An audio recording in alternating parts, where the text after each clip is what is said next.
Welcome back to the DCPU, where we've been dead inside for a long time, but even we have a limit. I'm Thomas, back again with my co-host Frank. Today we'll be discussing one of the most controversial film releases of the DCEU, and maybe ever, Zack Snyder's Justice League.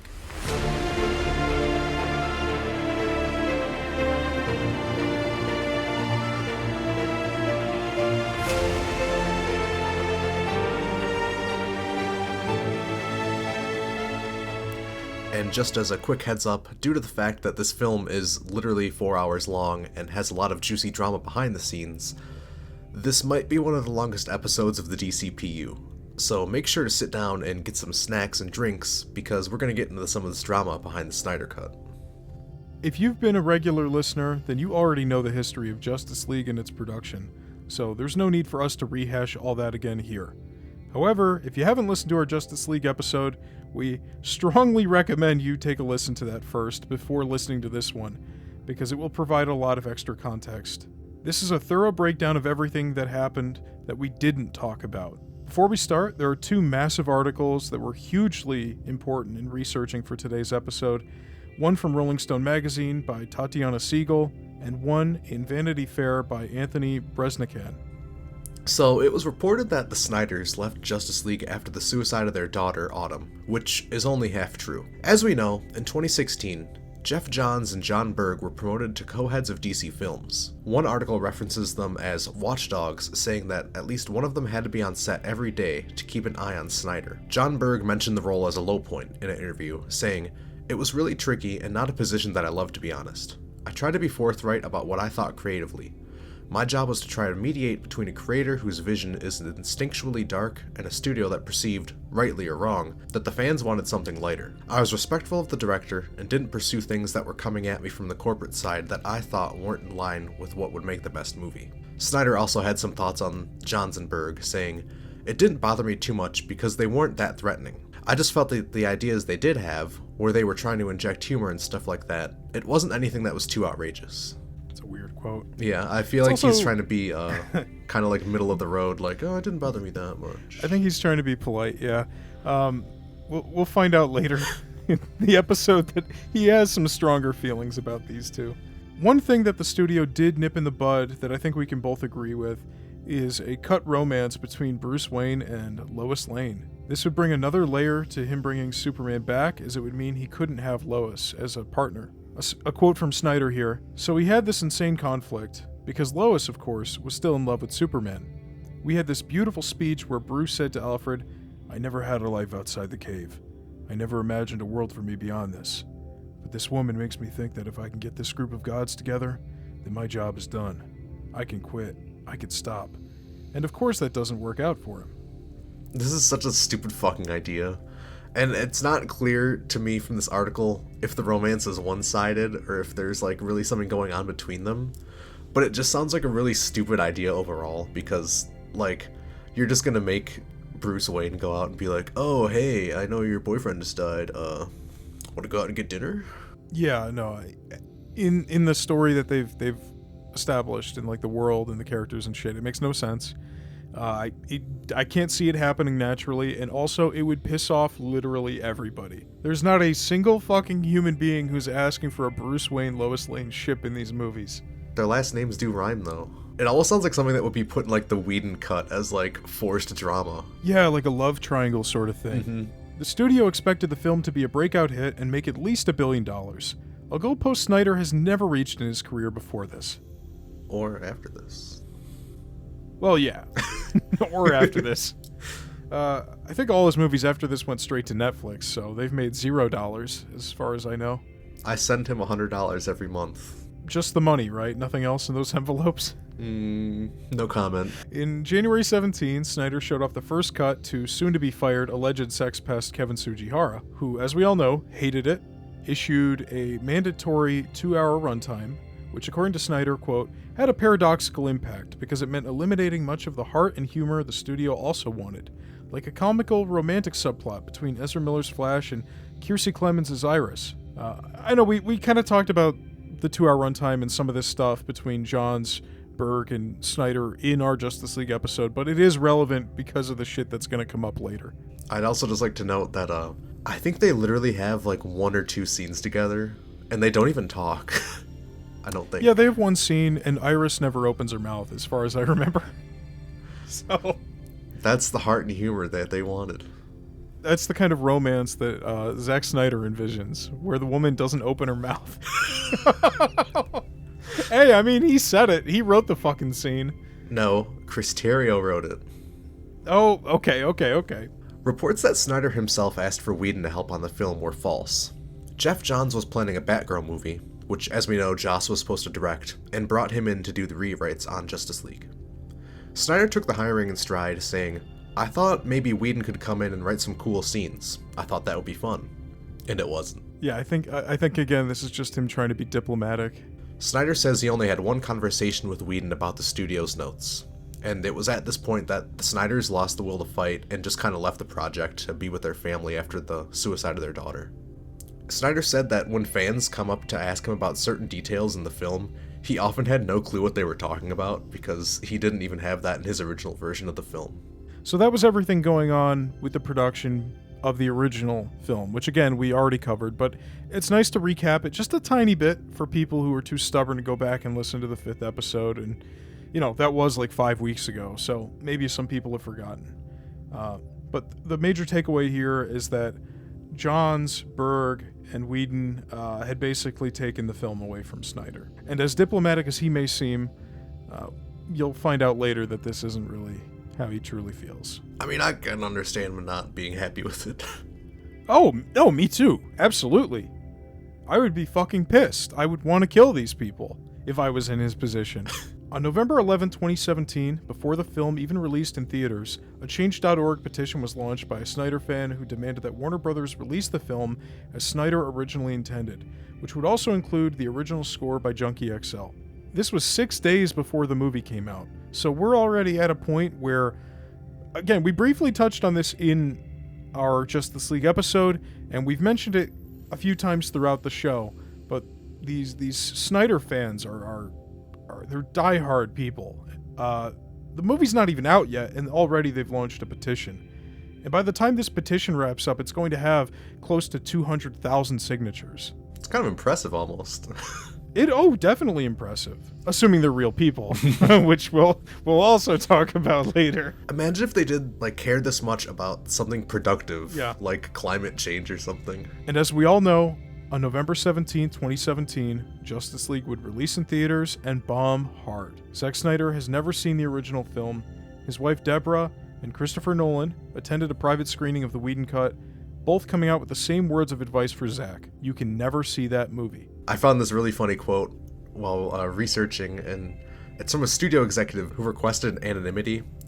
He said, "When we got to see what Joss actually did, it was stupefying. The robber on the rooftop, so goofy and awful. The Russian family, so useless and pointless. Everyone knew it. It was so awkward because no one wanted to admit what a piece of shit it was." God, they watched the train crash into another train in real time without hitting the brakes. They thought they saved the train from crashing the first time, and then it crashed even harder. And it was around this time that Zack Snyder had requested that one of his editors go over to Warner Brothers and borrow some hard drives that contained his version of the film, along with other additional files. He claims that these are for his own personal use, that they're for tinkering. Some might call it stealing corporate property, but you know what? Thomas and I don't have any skin in the game on that one. It is a little awkward, though, to be fired from a production and then having one of your guys to go in and take hard drives from your old employer and bring them to your personal home. It's just funny because, reading these articles, it sounds like it's a gray area because they never, went after him for it. He eventually did return them, but, they didn't go out of their way to go get their shit back, so it's kind of weird. I think I read it was unfinished, so maybe that's why they didn't care. It was just the black and white version with not finished effects and no music, so Yeah, like a work print. Yeah. They're like, yeah, take your shit, we don't want it. And this is also the birth of the Snyder Cut movement. #release the Snyder Cut. And now we go into 2018. So in 2018, we have the first reported cases of the hashtag going viral on Twitter. It kind of sounds like a disease.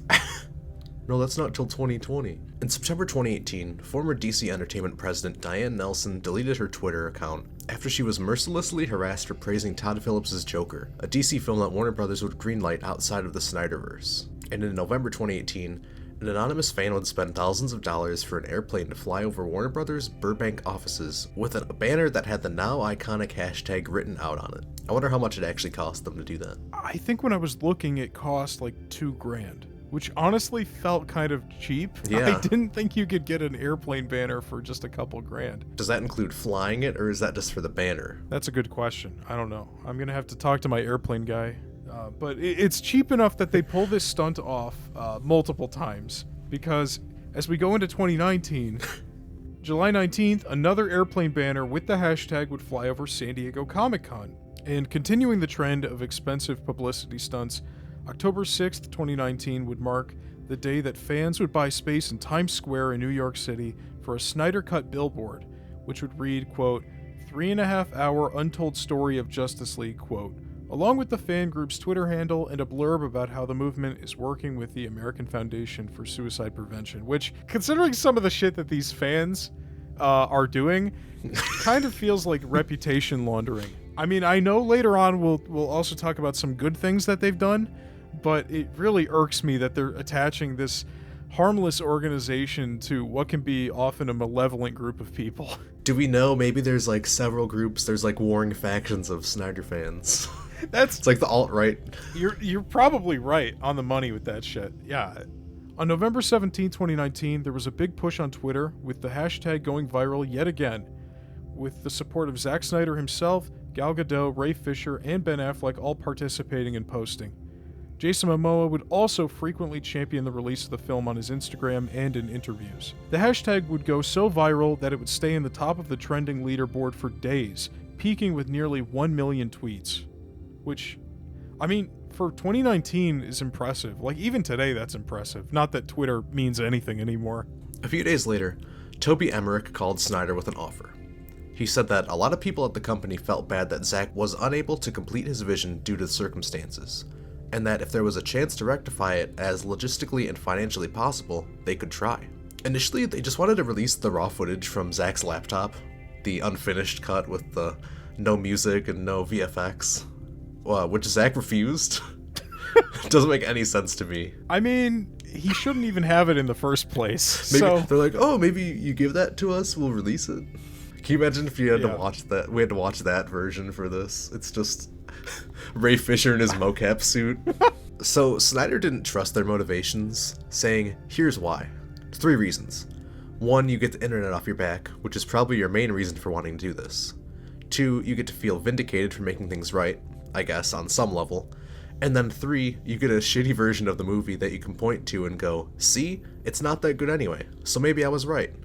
I was like, no chance. I would rather just have the Snyder Cut be a mythical unicorn for all time. Which, I mean, I guess he's not necessarily wrong.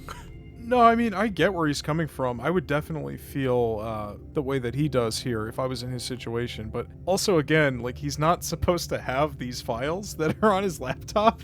Like, he's not really in a position to negotiate. I don't know why there wasn't, like, a big legal scandal over this. I think they were scared to. They probably thought they'd get murdered by Snyder Cut people if they did. In December 2019, another plane banner would fly over Warner Brothers HQ. This time reading, "And Sarnoff, please! Hashtag release the Snyder Cut!" That same month, Snyder would make a post on Vero that would send his fans into a frenzy. A picture of film reel canisters labeled, JL Director's Cut, running time 2:14, with text overlaid that said, "Is it real? Does it exist? Of course it does." What a sexy way of selling it. He really just jumped everyone to say, here's the picture of it. I remember this because, honestly, I was one of those people at the time who was a big Snyder hater. I did not think this film existed. And to be clear, I still don't think it exists. I mean, it doesn't exist. We'll talk about that at the end of the episode. What do you mean? You just watched it. Right. But But this is such a clever, like, scheme.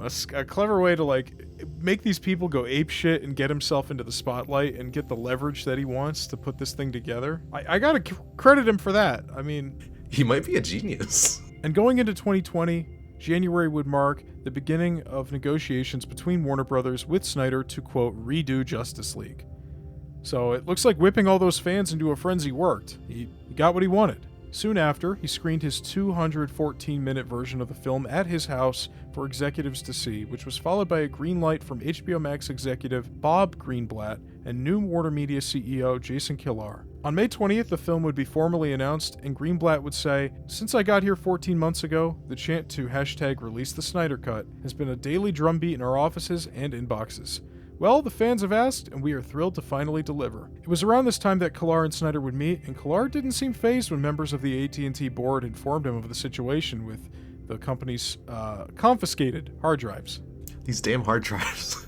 We keep trying to stop talking about them. They keep coming back up. It keeps coming back up, and I mean, also, it is kind of a big deal. Like, imagine if every director started doing that. But moving right along here, on June 26, 2020, Snyder would reportedly confront an executive in the studio's post-production department, threatening to, quote, destroy Geoff Johns and John Berg through social media. This was after months of demanding that their names be taken off his new cut of the film. Sources said that Snyder blamed the two of them for his loss of control over the DC film series back when they had signed on in 2016. I guess it's hard to not disagree with them because they were kind of like signed over to be in control of him, like take his shit away from him. It wasn't until after Batman v Superman that they established DC Films. Mm-hmm. Before that, I guess it was just him and his 5-arc plan or whatever. It was him and a table of empty chairs, and he goes, "Guys, we should do this." Yeah. In October 2020, despite what several reports, and Snyder himself, previously claimed, he would indeed film additional scenes for his new version of the film. The initial projected costs were somewhere between 20 to 30 million, but as Snyder continued to shoot, he continued to demand more money. Ann Sarnoff, the new chairwoman and CEO we mentioned last episode, pushed back heavily against the idea of giving Snyder any more money. She insisted that additional footage wasn't part of the studio's agreement in funding the project. Yeah, I think what they had agreed to was, okay, look, we know you have a version of the film that has unfinished visual effects, and we will pay to, bring those up to like a serviceable level of fidelity. I would also be pissed in her situation. You just gave this guy who, again, stole your property $20 to $30 million to finish this work print, and now he wants more? He wants to shoot shit that wasn't in the movie? It also doesn't help that, from what I can tell, the shit that he filmed was probably like stuff that I didn't like about the movie. Or like that didn't think needed to be in it at all. Oh, it was terrible. All the additional stuff is terrible. It's the worst part of the movie. One of these scenes involved Snyder directing Ezra Miller over Zoom as they were in London to film Fantastic Beasts: The Secret of Dumbledore. Some of these additional scenes were literally filmed in Snyder's backyard, with at least one shoot not approved by Warner Brothers, and likely working outside union guidelines and COVID set protocols. Yeah, when I read about this, I just thought it was insane. Like, COVID is still going on, March 2021, still very much a thing, and Snyder's running rogue shoots at his house without the company's approval, but also with like complete dismissal of the unions and any kind of set protocols. He claims that he followed set protocols and union guidelines, but it wasn't a union shoot. It wasn't approved by Warner Brothers. There's no one there that can verify that. I like to imagine it was literally just him and the actors in his backyard, and he was just doing everything. He's like working 50 pieces of equipment, running back and forth. I mean, it seems really scummy to me. Like, before we started researching for this episode, I had a pretty mild opinion of Zack Snyder. I mean, I had always heard, like, he was a nice guy to work with.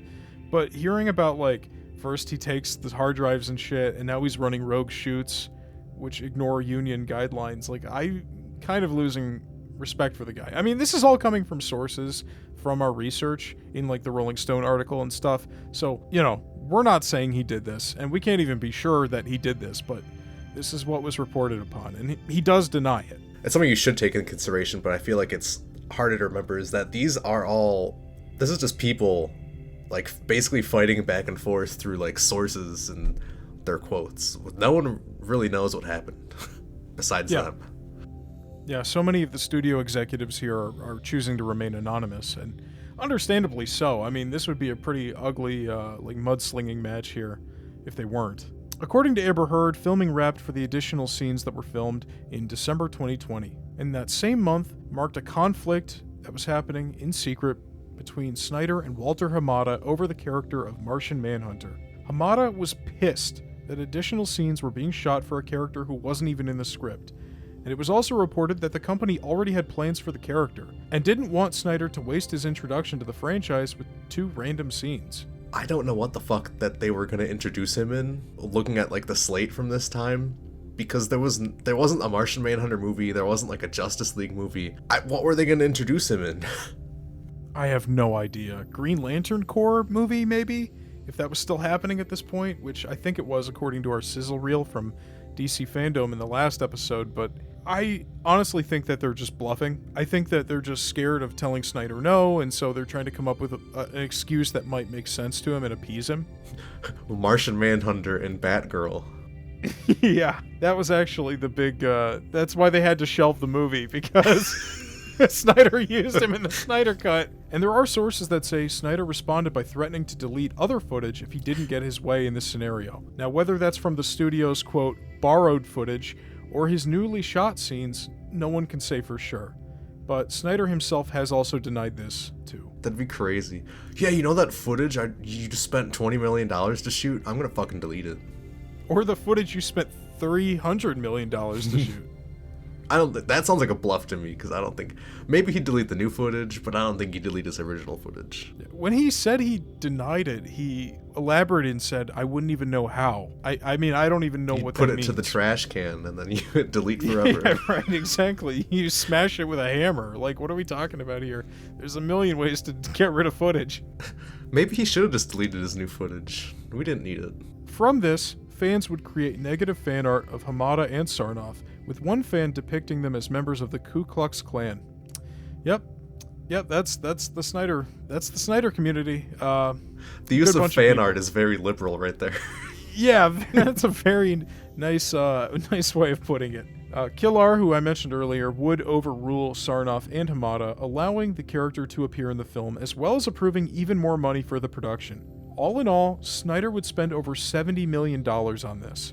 With the additional $30 million reportedly spent on marketing, that puts this director's cut at a cost of $100 million. It was at 20 to 30 million earlier, and that already seems like a lot to me, and it went to 70. It's insane. Where did it go? Yeah, where did it go? Because we've watched the movie, those scenes. I mean, it might have gone towards the effects, but he was kind of pushing to get the money to shoot the additional scenes. And it's only like 2 or 3 scenes. Yeah, I have no fucking clue. This has to be the most expensive director's cut, or maybe even the most expensive revision of a film in history, right? I can't name another alternate cut that costs 9 digits. That's insane. Imagine how many real movies you could make with that money. You could make an entire Birds of Prey with this budget. Why didn't Zack Snyder fund my student film? Like, I didn't realize it was this easy. I didn't know I could just walk into Warner Brothers' Burbank offices, yank some hard drives out, and then hold them at gunpoint like hostages and get a bunch of free money to make movies. I didn't know that's how the business worked, but apparently it is. Should we take a trip to LA? Well, that's okay, because by the time we get there, they'll be owned by Netflix, and they'll give us as much money as we want to make garbage, so it's fine, because that's all Netflix does. Yay. And finally, on March 18th, 2021, Zack Snyder's Justice League would finally release on HBO Max. And on the same day, another airplane banner would fly over Warner Brothers' Burbank lot with a new message saying, AT&T, Warner Media, HBO Max, thanks for the hashtag Snyder Cut, heart emoji. Thomas, when we were putting the doc together, I was getting lost in all of the different articles with the plane banners.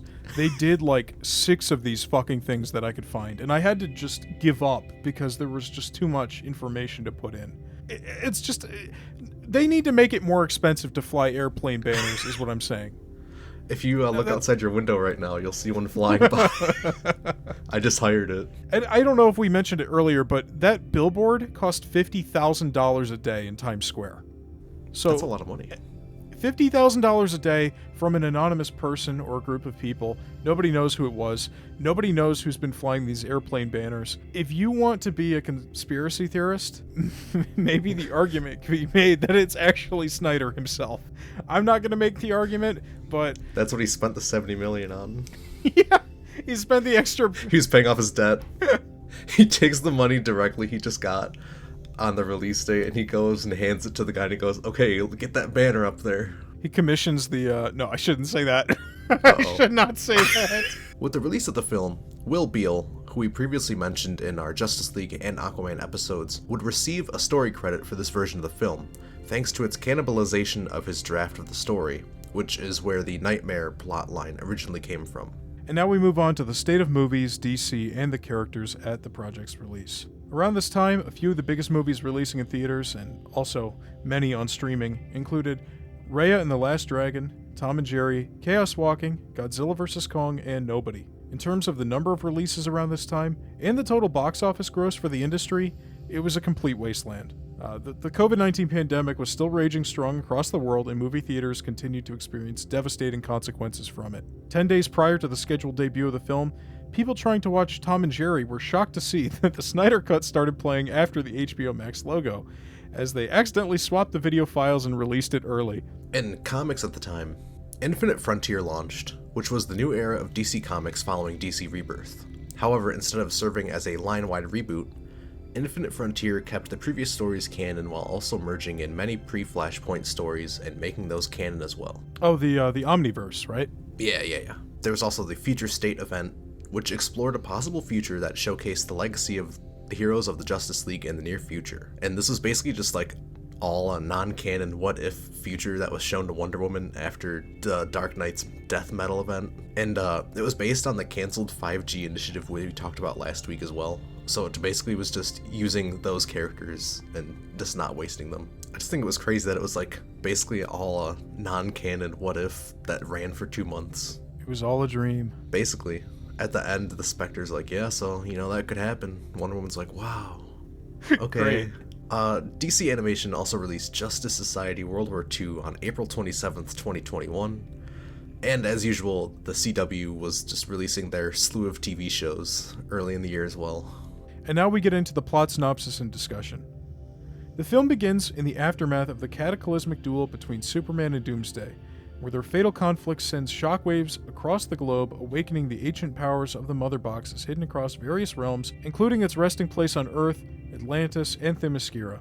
The Amazons witness a troubling sign as their box fractures, prompting a swift warning to Queen Hippolyta. So, before we really get into this, we should say this plot is mostly the same, right? I mean, there's some changes, but... General outline's the same. The outline's the same, yes. We don't need to go as deep into, like, the actual story beats, because they are fundamentally the same as the ones in the original movie. So our notes are mostly about the changes. While, like, the bones are the same, the in-between is pretty different, I thought. And before we get deeper into this, I do want to clarify that in our original Justice League episode, I said that I thought both versions were mostly the same. Now, in my defense, I hadn't seen either version of the film since we had recorded that episode. And I guess what I was trying to say is that the scenes are in the theatrical cut are mostly the same from the Snyder Cut, but not vice versa. I mean, this is literally double the runtime. And also, I forgot how many of the scenes in the theatrical film are the same scenes that were rewritten and reshot for no reason. Like, they do have Batman visiting Aquaman and shit, and it's like the same location, same costuming, but the script and the camera work is completely different. Just reshot for no reason at all. And so I guess my brain just confused those things. No, it's pretty easy to get them mixed up, I think. I could see it. Did you have any notes about the opening here? I mean, the recap seemed like a weird way to start the movie. I understand that his, like, screaming sound waves wake the boxes, but I feel like they could have explained it some other way.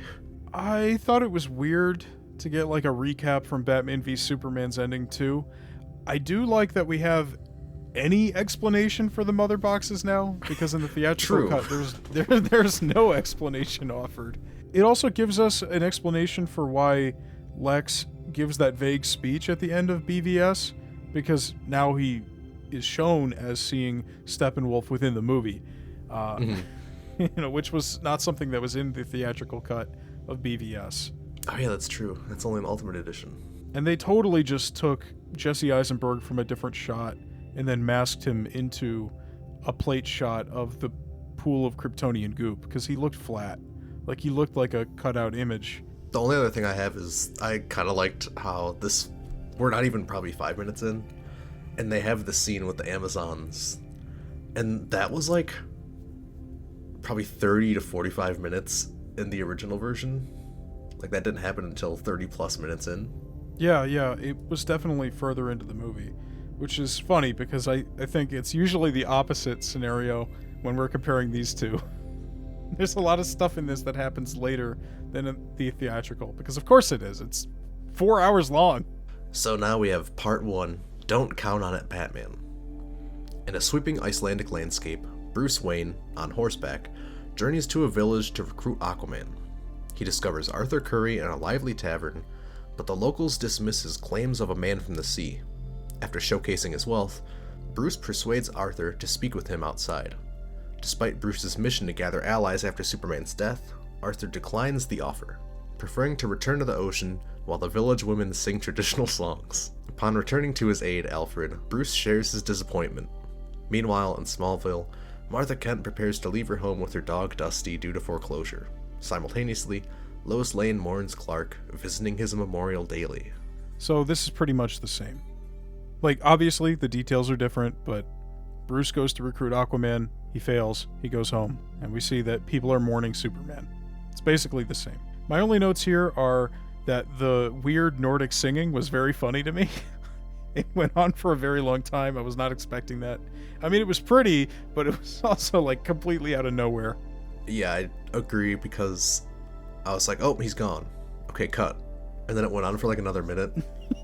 That's a lot of this movie. Yeah, I had a feeling, I mean, I haven't watched it in years, but I distinctly remember in the original Justice League 1 saying, a lot of these scenes feel like they didn't have enough time to breathe. And in this one, it's the opposite, where some of them have way too much time to breathe, and they should just be cut, like, way earlier. Yes! That is really, like, I think most of the criticism I have boiled down is, like, there has to be some kind of happy medium, right? Mm-hmm. It's 4 hours long, but you're telling the same story. And that's going to tie into what I'm going to say at the end about how I don't think this is the Snyder Cut. The only other note I have here is that the conversation between Aquaman and Batman near the beach is a reminder that Snyder's version of the film was not devoid of witty banter or levity. Like, one of the complaints that Warner Brothers had was that there were no jokes. It wasn't Marvel-y enough. But, like, there's a lot of humor and, like, banter throughout the movie. Some of the stuff that I thought Whedon added was actually here in Snyder's original version, which I was surprised by. But it's also not like I heard you talk to fish. It's more like, it's more subtle humor. It's not just like witty little punchlines. It's not a barrage of yeah of one-liners and quips, you know. The only other note I had for that scene was, wow, there's no mural behind him that explains the story. Yeah, I know. And I guess also it's worth noting here, because we're introduced to Lois. Her introduction's boring. Very boring. She doesn't really do anything, which is also the case in the theatrical cut. For the first half of the movie, she doesn't do anything. But at least her introduction is dignified.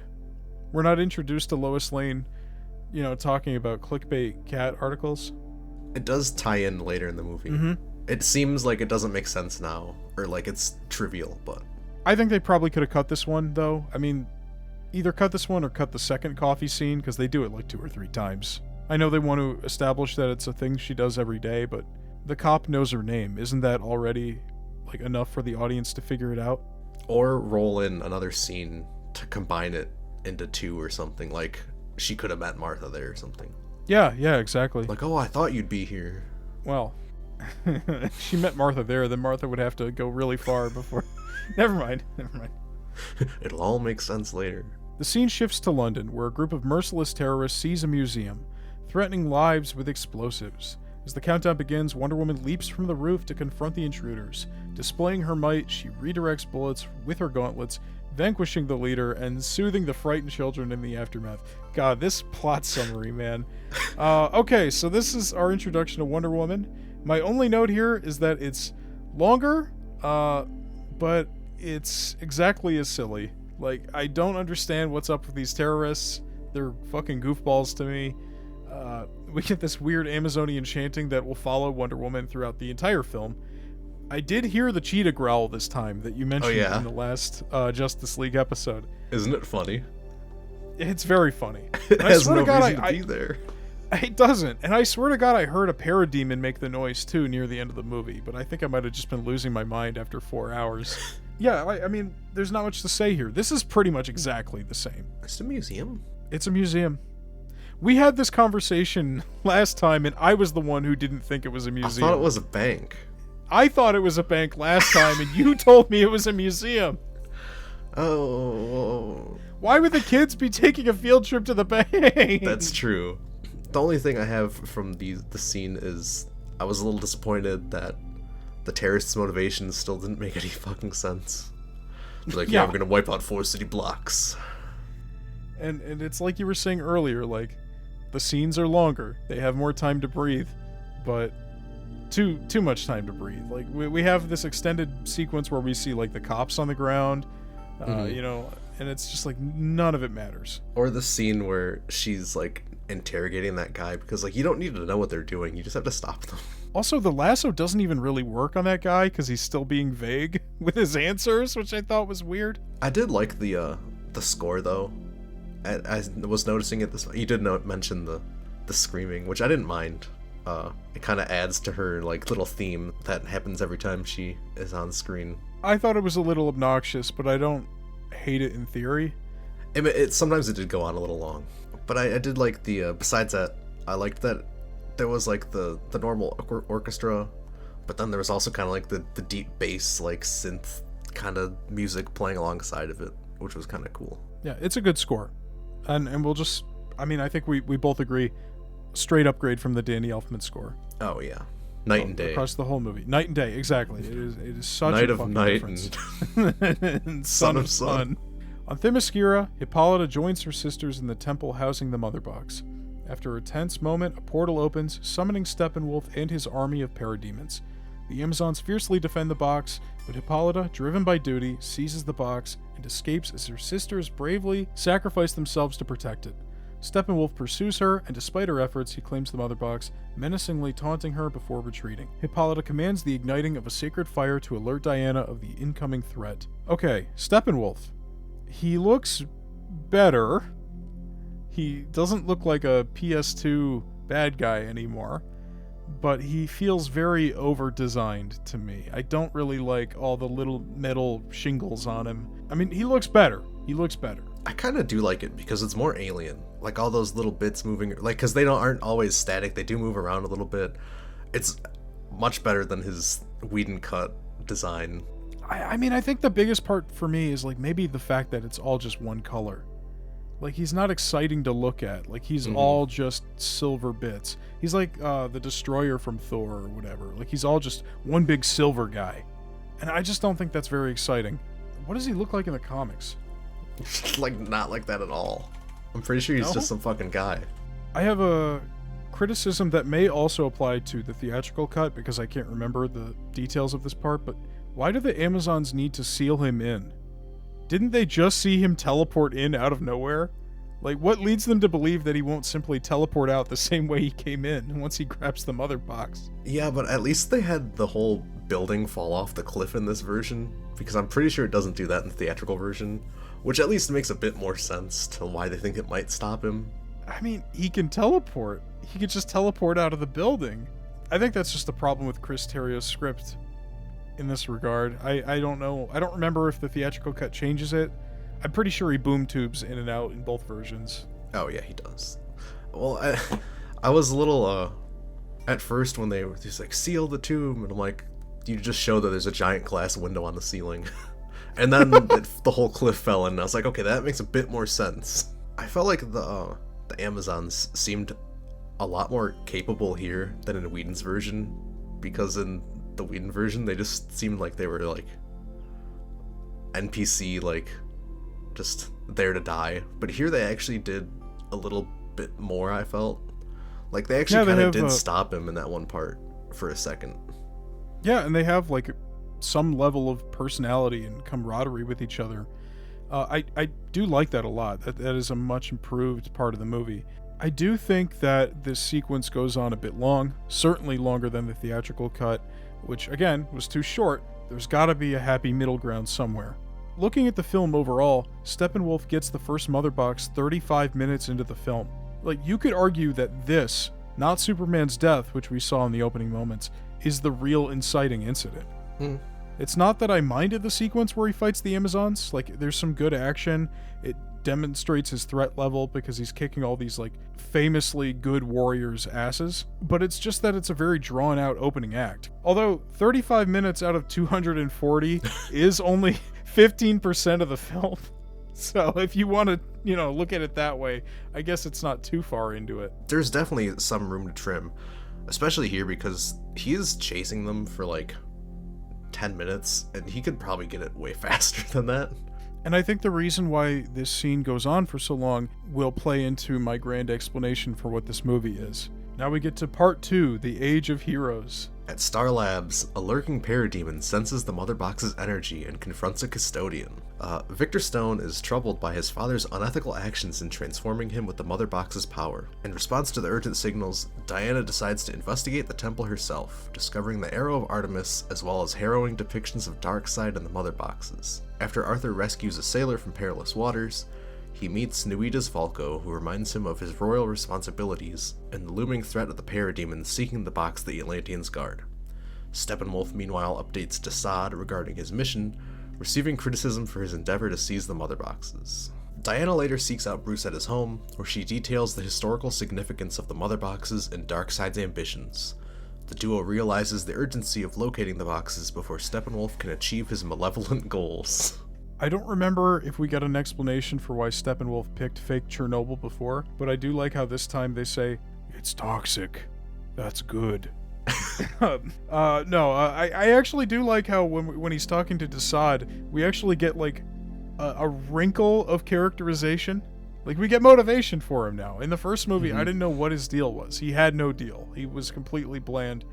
And, there's a quote that really sums it up. He's talking to himself about Darkseid. He says, "He will be pleased. He will see my worth again." So it's a redemption thing. Like, he's in the doghouse, and he's trying to get back into Darkseid's good graces. It's not much, but hey, he's got motivation. If the original had 1% of character in him, this one's like 35 or 40%. Like, there's enough there to where I'm like pleased with how much we got of him and how he actually seems like a character. Yeah, I mean, he seems like a character, period. Whereas before, he was just an NPC in a video game. I will say, though, I think my criticism stands for this movie and the original, where he seems like he's just a bit too strong, because I don't like the idea that they have to get Superman back to beat him. Like, I know he has to do something, but I feel like they should be able to at least kind of fight him. It feels like every time Diana fights him, he just ends up beating her somehow. I agree with that. It doesn't speak well for how they're going to stand against Darkseid. Yeah. If they need Superman to beat one of his lackeys. I like the conversation with Bruce and Alfred on the plane. I mean, it's very brief, but it shows us that Bruce's motivations are driven more by guilt than his paranoia. And it's also so brief that I don't understand why it would be cut. Like, it's a good scene. There was a lot of like little scenes that were added throughout that did really help, like, kind of strengthen the plot and the characters' like goals throughout the movie, but like they were cut because it has to be under 2 hours long. Either that, or these are the victims of Joss Whedon's ego. I think he just wanted to replace this with a funnier, quippier version that he'd shoot himself of Alfred and Bruce on the plane or something. And that kind of applies to all the small moments, like when they're digging up Superman's grave and shit. You just replace it with something, even though it's fundamentally the same, because you've got a big head, and you want it to be your version of the scene. Hippolyta's call to action is 45 minutes into the movie. It's kind of crazy. in any other movie, like a lean, tight 90-minute movie, this would be the halfway point. Yeah. We're getting the call to action, which is supposed to be like 30% maybe through the first act of a film. There was like a weird little bit there too where it did give us more for like Wonder Woman to do, and there was more to that scene. But then also I was confused because she takes this arrow and she goes underground. I don't know where she's supposed to be. I don't know where this random door is that she finds with like all the murals of the history lesson. But I would have liked even just a line to explain where she was going because I was very confused by that. It was very weird, yeah. They just, as an audience, they want us to assume that she just already knows where to go with the arrow. Which leads me to wonder, why do we need a scene of her learning about the mother boxes and Darkseid in the temple in the first place? Because in the theatrical cut, it might seem a little out of nowhere that she's explaining all this to Bruce, but she's also been alive for an extremely long time and may have already known about this stuff from just growing up, as part of her history. And when I watched the theatrical cut, I didn't question why she info dumped on Bruce, because I just assumed, like this film is with the temple, that she just already knew the stuff. Mm-hmm. So, it's not a terrible scene, but like completely superfluous. And it did kind of remind me of 300 a bit. They definitely could have trimmed that down, even if it was just like, oh, she touches the arrow and sees the flashback or something. But like, I didn't hate that it gave her something to do, because I kind of like that she was the one finding out what was actually happening, and then it gives her a reason to actually go back to Bruce and like tell him what's coming. But definitely could be some middle ground there of where it was a bit too long. Aquaman's hero scene at the bar is like a perfect distillation of something that feels completely different in tone, despite being like the exact same footage. Like, he dumps the guy on the table, he grabs the entire whiskey bottle, he goes out to the dock, drinks the whole thing in a swig, but the color grading's totally different, the speed of the footage is different, I think, the music's different. No icky thump. Yeah, so it really just goes to show how much you could do with the same stuff. I was surprised when I originally watched this to see Volko again. That was pretty cool, with his long greasy hair. Beautiful stuff. Was he in the Whedon version? No, he's not. Okay, yeah, he looked like a goblin. Oh. Well, hey, oh. Do I have a movie for you? Also, I'm pretty sure the original history lesson, because we see the history lesson in here, it had them fighting Steppenwolf, right? I think so, yeah. Which is like I think I forgot that they were fighting Darkseid, and I was like, oh fuck, I forgot they're like fighting Darkseid. It's not him at his like full power yet, because it's like 5,000 years ago or whatever. Yeah, well, and Darkseid's a little bitch in that sequence. Yeah, he kind of is. He gets taken out by like 2 arrows and an axe swing. To be fair, it is from gods. Earth gods. What does that matter to a god of apocalypse, right? I don't think he's a god at this point. I think he's just okay. like a weaker version of himself, because he doesn't have the Omega beams. Sure. Right, so that does take us into the flashback. Her exposition dump flashback's exactly 1 hour into this. I remember it being pretty early-ish in the theatrical cut. Her voiceover is so fucking bad. It is bad. It is atrocious. It's especially bad because the flashback is so epic. And it's like, they were fighting Darkseid. And it goes on so much longer, too. It's like the stuff with the Amazons, where it's like a really long action scene. It just goes on and on, way past the point of like being relevant to the story. I liked it. I mean, it could definitely be shorter. I just like that it was epic. The movie's 4 fucking hours. We gotta make some compromises somewhere. I've got one big note here, which is a question, and it's about Desaad and Steppenwolf's conversation. So, why do Desaad and Steppenwolf talk about Earth like it's some podunk backwater shithole, when Earth is notorious for being the one planet that successfully defeated and pushed back Darkseid? Especially when it's the one that has the anti-life equation. I don't think that they actually know it's the same. Well, I mean, they don't know it's the same planet. But how do they not know that? I don't know. They're a spacefaring civilization. They don't keep records. They don't have a GPS. I mean, what the fuck? They just went to Earth by mistake and they never found it again? How does that fucking happen? Maybe because they didn't boom tube in, so they actually had to fly. I don't know. Maybe they lost their flight records or something. I don't know. Darkseid is a shitty record keeper. That's all I gotta say. He was injured. He got shot. It's not his fault. Maybe he bled all over the maps and they couldn't restore them. They used the maps to plug his wounds. But I did have one. We've never put this in, but I just thought it was funny at the beginning. The janitor is mopping a floor with a bunch of grate holes in it. Like giant grate holes. And I'm like, you're kind of just not doing anything, bud. I liked how epic that was. I didn't make a note of it, but it stuck in my mind. Like the close-up of the mop swinging back and forth was kind of like exactly how Zack Snyder would show mopping. And then, it hits the floor and there's like a big boom. I do have one other note. Please. I don't know if you know, but so Ryan Choi is in the movie, and in the comics, he is the Atom. Not the original Atom. He's like the second or third Atom, but I figured he was a hero. I didn't know which hero. I didn't look it up because I figured you would know. But I did take note of his addition to the film. I mean, he's fine. I like him. It's easy to see how he could be cut out of it. He doesn't really contribute. Mm-hmm. But, if you're trying to build a larger world, you just introduced the Atom. Yeah. Assuming that they would just skip the first one.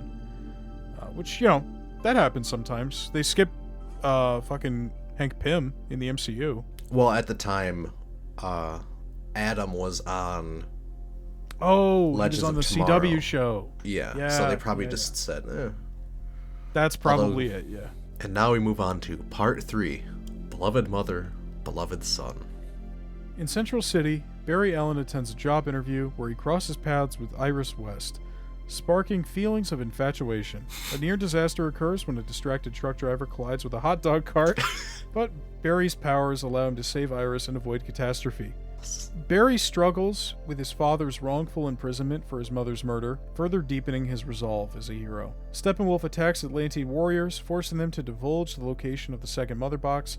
Diana and Bruce review files on potential allies, Arthur, Barry, and Victor, ultimately uncovering Victor's tragic past as he transitions into cyborg. And Barry finds Bruce waiting at home, leading to a moment where Bruce reveals his knowledge of Barry's identity. Encouraged, Barry decides to join forces with Bruce while Diana seeks out Cyborg for assistance, but he hesitates due to his complex history. After learning more about his father's fate, Cyborg follows through with his plan to bury the Mother Box at his parents' gravesite. Meanwhile, as Commissioner Jim Gordon uncovers kidnappings executed by parademons for information, he calls upon Batman's aid. So, we get a Flash introduction sequence here that's completely omitted from the theatrical cut. It introduces Iris West.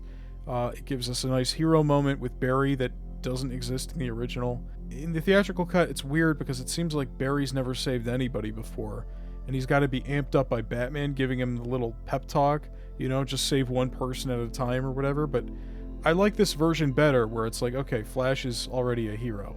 Mm-hmm. Which makes way more sense because he still had the hero costume in the theatrical cut, so that doesn't really work with how they recharacterized him in that, but it goes on for a while.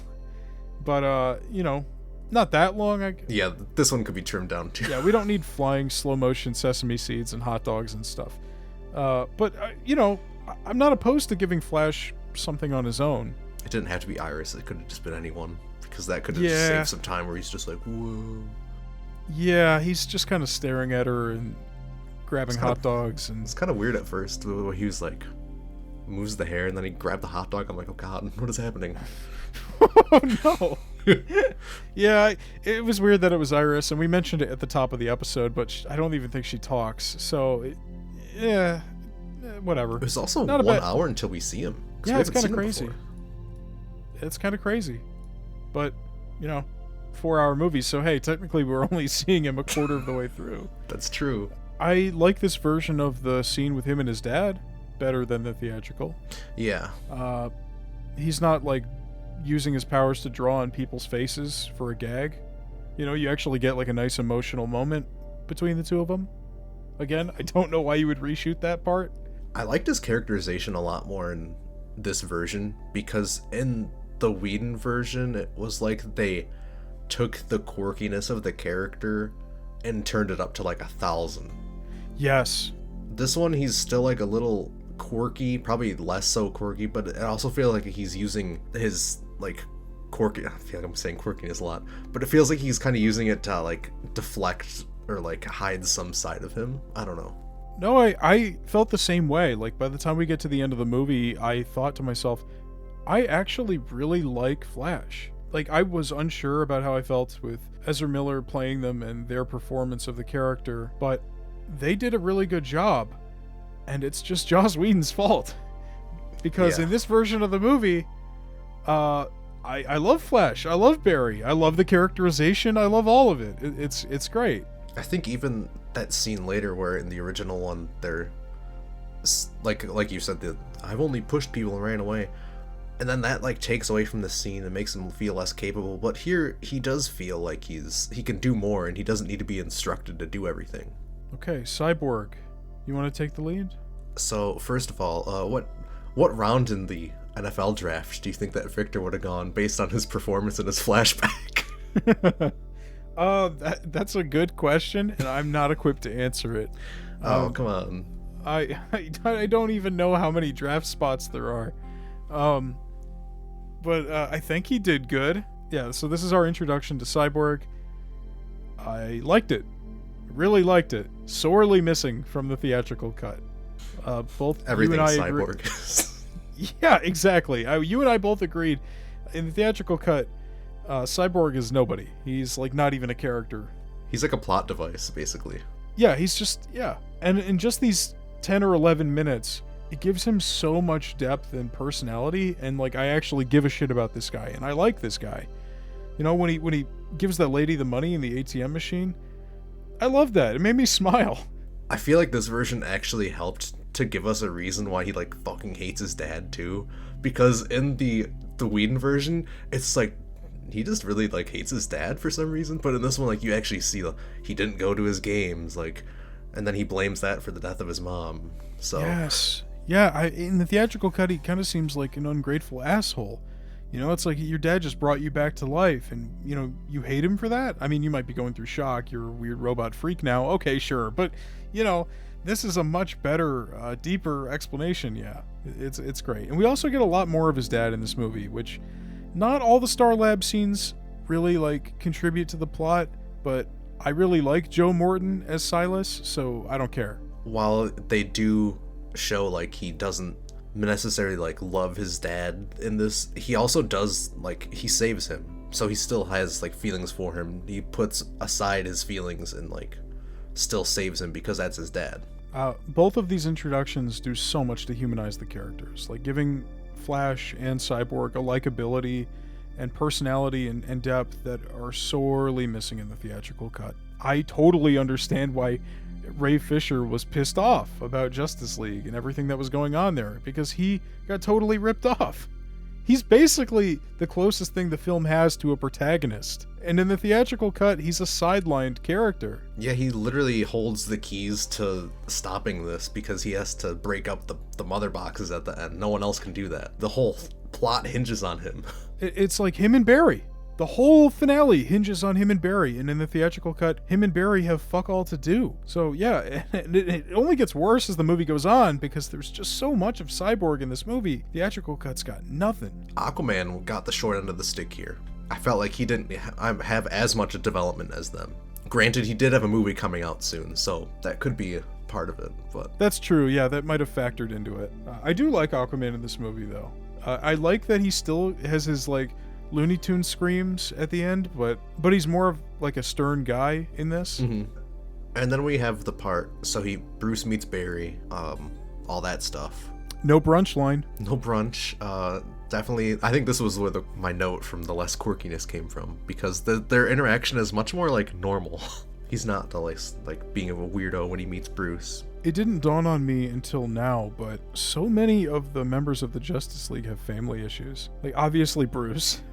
You could probably make the argument. You could probably make the argument for Clark too. Victor, Barry, Arthur. Diana's the only one who has some kind of semblance of a normal family life. But then not even really, though, because she's cut off from contact from everyone, so... That's true, yeah. Interesting note, though. I didn't think of that. I didn't, yeah, it just dawned on me. Like, neither version of the movie uses that for anything, which I thought was really funny. I mean, we do get a little, like, Atlantean, Amazonian, you know, we're not so different, you and I talk later on, but that's probably the extent of it. I don't know if you noticed, but they had the suicide awareness billboard when Barry and Bruce leave. I know, I didn't see that. Oh, it said, like, you are not alone. Call this number for help or something, which I thought was nice, knowing the behind the scenes. I like the banter between, well, I guess Barry and Bruce, and also Alfred and Diana. They got a little bit of banter going on, and again, just like proof that, hey, Snyder is capable of making a movie with levity. Like, it wasn't going to be a fucking downer, guaranteed. If your studio notes were that it needed to be funnier, like, there's jokes in Terrio's script here. Yeah, I really like that scene between Diana and Alfred. Especially because we don't get much of Alfred in the movies, so pretty much anything you get of him. Yeah, I was just about to say, like, I love that we just get more Alfred, period. He's great. Jeremy Irons does such a great job. And he, like, mixes well with every character, too. He's such an affable, cute old man, you know? I did think it was kind of funny that, I think twice, Diana says, I lost someone I love once, too. And then I was like, I lost someone I love once. I mean twice. Oh, that's good. That's good. I did have, like, the same, like, kind of thought, like, well, maybe that was true when this movie was filmed, but ending part 3, we have a final conversation between Desaad and Steppenwolf, and I just took a note here saying there's no reason for this conversation to be here. The exchange they have is exactly the same as the first time they talked. It's just Steppenwolf calling him on the phone, Desaad answering, and he says, hey, status update, and Steppenwolf says, I got one more of the boxes. And then they hang up. Like, I don't even know I don't think he has it at that point, does he? The Atlantean one? No, it's in part 4. He only has the one box. He's like, yeah, I found it. I'm gonna go get it. So it's literally nothing. Just a pointless scene. And again, feeds into my larger belief about the film, which I will wait until the end to rant about. That scene, and then also Steppenwolf attacking the Atlantean warriors, forcing them to get the location of... That didn't need to be in there. He could have just found it somehow. Like, I don't think we really needed that. It could be as simple as it's Apocalypse tech, and he's from Apocalypse, so he can track it. Yeah, but the only other note I had for this part... Well, actually, okay, I have 2 more. I fucking hated that stupid chirping thing. I'm so glad that they did not do that in Aquaman. I don't know if you noticed that, but, like, Mara's chirping like a fucking dolphin underwater at her people instead of they don't, because they can't talk underwater in this for some reason. That's true. Yeah, we might as well just bring that up now. You mentioned it before we started recording, but it is really stupid how every time they want to have a conversation underwater, the characters need to stop everything they're doing and waterbend an air bubble for them to have a conversation within. Yeah, like even when Steppenwolf is choking Mira later in the movie, he lets her create an air bubble so they can talk as he's strangling her. Such a weird choice. Very weird. I'm very glad they retconned that in Aquaman, because every scene they's got to make an air bubble. It would have ruined the whole film. Yeah, it honestly would have. James Wan, great director, making smart choices. Thank you. You have these beautiful, beautiful backgrounds. Got to make an air bubble. You don't see it anymore. Just fucking ruin every shot where they're having a conversation. My last note was what I was going to say earlier. So when they have the parademons attack the lab and they're like, yeah, this is the culprit. I was like, that looks like Batman. Are they going to do something with that? And they did, because the guy talking to Jim is like, yeah, it kind of looks like Batman. He's like, that's not fucking Batman, you dumbass. I'll go talk to him on the roof. I love what a dichotomy of comic book characters J.K. Simmons has played. Like, when you, like, compare this to J. Jonah Jameson, like, it's fucking polar opposites. His Gordon is so chill. Very chill, yeah. Oh, and I guess there's Omni-Man, too, which is kind of its own, he's very chill, too. His own third direction. I wish he had a bit more to do in this movie, but I can also understand why he didn't. We could have had 30 minutes of Jim Gordon. Yeah, well, we could have had it in Batgirl with... all the chemistry he has in this movie with Michael Keaton. Oh, God. Now we get to part 4, Change Machine. So the assembled heroes converge under a unified cause, as Aquaman rescues Mira and her people during a fierce battle against Steppenwolf, even as he wrestles with his feelings about his family. Together, the heroes launch their assault against Steppenwolf on Stryker's Island, confronting him while rescuing captives. Cyborg retrieves the last mother box, but not without a harrowing glimpse into the power of the anti-life equation that Steppenwolf now seeks. The League's secret strategy to revive Superman becomes evident in their discussions. As Martha visits Lois, she prompts her to regain hope, all while being disguised as the Martian Manhunter. Okay, part 4. I think we probably agree on this. The bat signal meeting, the hostage rescue, and the stuff with the Nightcrawler, pretty much the same. I would say it's better. Oh, yeah. But the broad strokes are exactly the same, so there's not much to talk about there. We already talked about how they cut out Bruce's little pep talk to Barry, which was stupid. Obviously, Barry doesn't fall into Wonder Woman's tits this time. I had to notice that. Yeah. I was like, ugh, no scene of Flash falling on Wonder Woman's chest. This movie sucks. I thought this whole tunnel scene was so much better than the Whedon version. Yeah. I don't know what it was, but it looks they better. Felt like for badass. One. I was like, this is badass. Like, they're kicking ass and taking names and doing shit, and it's cool. It probably just is like the choreography and the cinematography and shit. Like, I wouldn't be surprised if this is another sequence where, again, it's the same on paper, but Whedon just felt like redoing it all himself. Yeah, it looked good. And you know what? I actually respect the Nightcrawler enough this time to call it the Nightcrawler instead of the Bat Crab. So there you go. I thought the scene with Steppenwolf was kind of weird.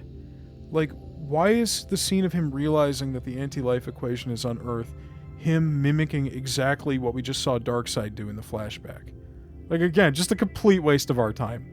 I was a little confused because I wasn't sure if what he was seeing was real or if what he was seeing was them telling him, because, like, he breaks the ground or whatever and then he sees it. Is that happening? Or is that just, like, the box showing him? I think you're probably right with the second one. I didn't give it any thought. I thought it was a dumb scene. So I just kind of tuned out. Honestly, the anti-life equation is such a wild concept. I can't believe that they brought it in here. I also think it's kind of weird that one random planet would hold the secret to it. Yeah, why would it be, like, buried in the earth or something? I don't know. Cyborg in Nazi Germany was pretty crazy when they showed that. Yeah, it was. I again, more Cyborg development. Loved it, and they cut it. Probably, well, honestly, you know, they probably didn't actually have to show him in that the flashback in actual Nazi Germany. They probably could have just said that bit, but I did like that he kind of told the story of the history of the mother box. I mean, if you're gonna tell the story, why not have him go there, you know? This is a character who can go anywhere. He's in his own personal matrix. Have some fun with it. I actually really like this part where they're talking about the mother box, because it felt to me like they're learning about the mother box, and they're learning the history and what it can do, and then that kind of builds up to their idea of, oh, it can bring people back to life. I felt like it was a bit more gradual and made more sense in this compared to the Whedon one where he's just like, fuck, we gotta bring Superman back. Yeah, I took note of that as well. The conversation about resurrecting Superman felt way more natural and made a lot more sense with Cyborg's expanded explanation. And also, in that explanation and the flashback there, we get to see that Silas was studying the Krypton ship and used that energy from the ship to jumpstart the box, which gives a little more logic to why Superman's scream would wake them up. You know, there's a quote from Cyborg in the voiceover, different civilizations, similar properties. So I think we're supposed to connect at that point that just because it's alien tech that it can speak to each other better. I don't consider myself that dumb. I didn't even make that connection. But you're totally right, because they integrated it with the ship to bring him back, so maybe that's how it knew that there was, like, Kryptonian. I don't know. It could have been more clearly defined. I don't think you're stupid for not figuring that out. I like the conversation between Lois and Martha. It's way better than that god-awful reshoot Daily Planet scene. Oh, yeah. Where Whedon had Lois talking about clickbait cat articles. Oh, so much better. This is a really good emotional scene. No, I definitely like this a lot better. And I also think I really like in this version that she hasn't been to work since he died. Yes. Because in the Whedon version, she's at work, she just hasn't taken on real work. She's just doing, like, huff piece stories of, like, cat shows or whatever. But I feel like it makes so much more sense that she wouldn't want to go back to work, because, like, that's where Clark worked. That's where they were every day together.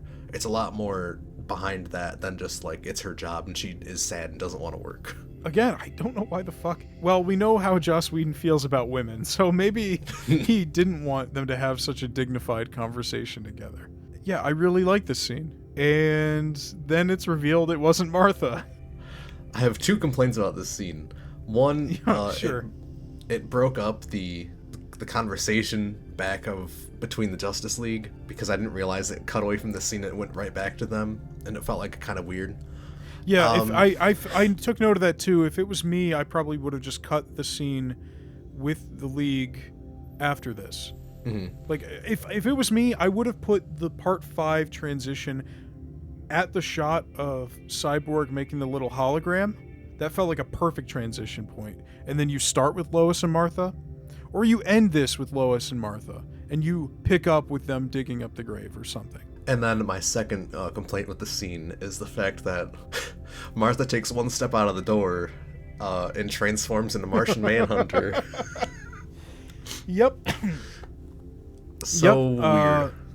It is incredibly stupid. I don't understand why Snyder fought so hard for this. It is moronic. This is a nice little scene between these two. Some nice chemistry and growth for Lois. And it really means something coming from Martha, right? And then you just completely fucking undercut it. You rob that scene of any significance it might have had emotionally, because she wasn't talking to Martha. She was talking to some fucking alien who doesn't know her. It doesn't make sense, because I feel like this had to be tacked on after the fact, because... Well, it is, because Martian Manhunter wasn't in the script. They're having such an intimate conversation with, like, details that only Martha would know. And then it's like, yeah, it's actually Martian Man. So, like, I know he can read minds and shit, but, like, how does he even begin to know any of this shit? It would have even been better if it was just General Swanwick visiting, not Martha. Yes. If they wanted to go that route. It's not like General Swanwick and Lois aren't friends, because... Or at least acquaintances. It'd kind of be cool to see them actually be, like, friends after Batman v Superman and Man of Steel. He's like one of the only consistent characters through all 3. He's been such a big part of the other 2 Zack Snyder movies. And when they do cut back to the League before the part transition, we get a weird explanation about how the Mother Boxes are literally afraid of Superman. I didn't realize the Mother Boxes were living beings until this point, so I felt kind of stupid. Oh, no. I thought it was silly. I don't like that they're alive, but whatever. I think did they mention it before? I don't know if they mentioned it before or not, but yeah, Mother Boxes are literally just like living machines. Is that like a comics thing? Yes. Okay. I'm pretty sure. Usually they're not boxes though. They're like little, or at least in other things I've seen, they're like little handheld things. In a tense mission, the heroes dig up Superman's remains, allowing Barry to utilize his abilities to trigger the revival process with electrical impulse. A vivid flash forward reveals Darkseid's oppressive reign, sending chills through the group. Superman is confused when he emerges, and the team have to fight him for a while before Lois eventually shows up. Steppenwolf, relentless in pursuit, searches for the coveted Mother Box, leading to a sacrifice from Silas. Cyborg mourns his father's loss, yet grasps the importance of his father's sacrifice. I like the scene of them digging up Clark's grave. I mean, it's in the theatrical cut, but the conversations here are better. I liked the bonding scene between Barry and Cyborg here, and Diane and Arthur, is really nice, and I think that this version of the film actually did, like, bonding scenes really well. I felt like they actually you could see bonds forming between the group, and you could see them growing closer together. Before, Diana talks about how Atlanteans and Amazonians fought a war or whatever, and then here they're like, oh yeah, we're not so different after all. It's like added lore between the world and then also them, like, being friends, breaking boundaries or whatever.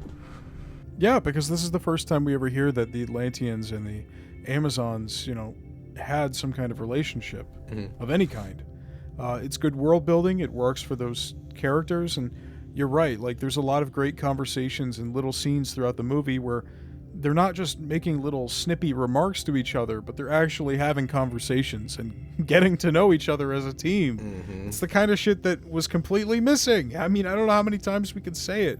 And there's no forced drama, which is something I noted, because in the Whedon version, there's like the forced drama between Batman and Wonder Woman. the whole time. They don't even argue. She doesn't argue about bringing him back here. Aquaman is a little against it, but he still goes along with it. They're not all like, yeah, if she murdered you right now, we wouldn't tell anyone. Which is literally something Barry says in the Whedon version. And we get some more Star Labs stuff here, obviously. Ryan Choi, whatever character, he's fine. I liked him. I gotta wonder if he's being set up here for a larger role in one of the films that they had in the slate. Like maybe the Flash movie, probably, or yeah. Cyborg? Probably Cyborg, right? With the relationship he had with his dad. Or even Justice League 2. I don't know. Yeah, no point in speculating anymore, I suppose. But it is interesting to think about what could have been. I mean, I guess that's part of the show.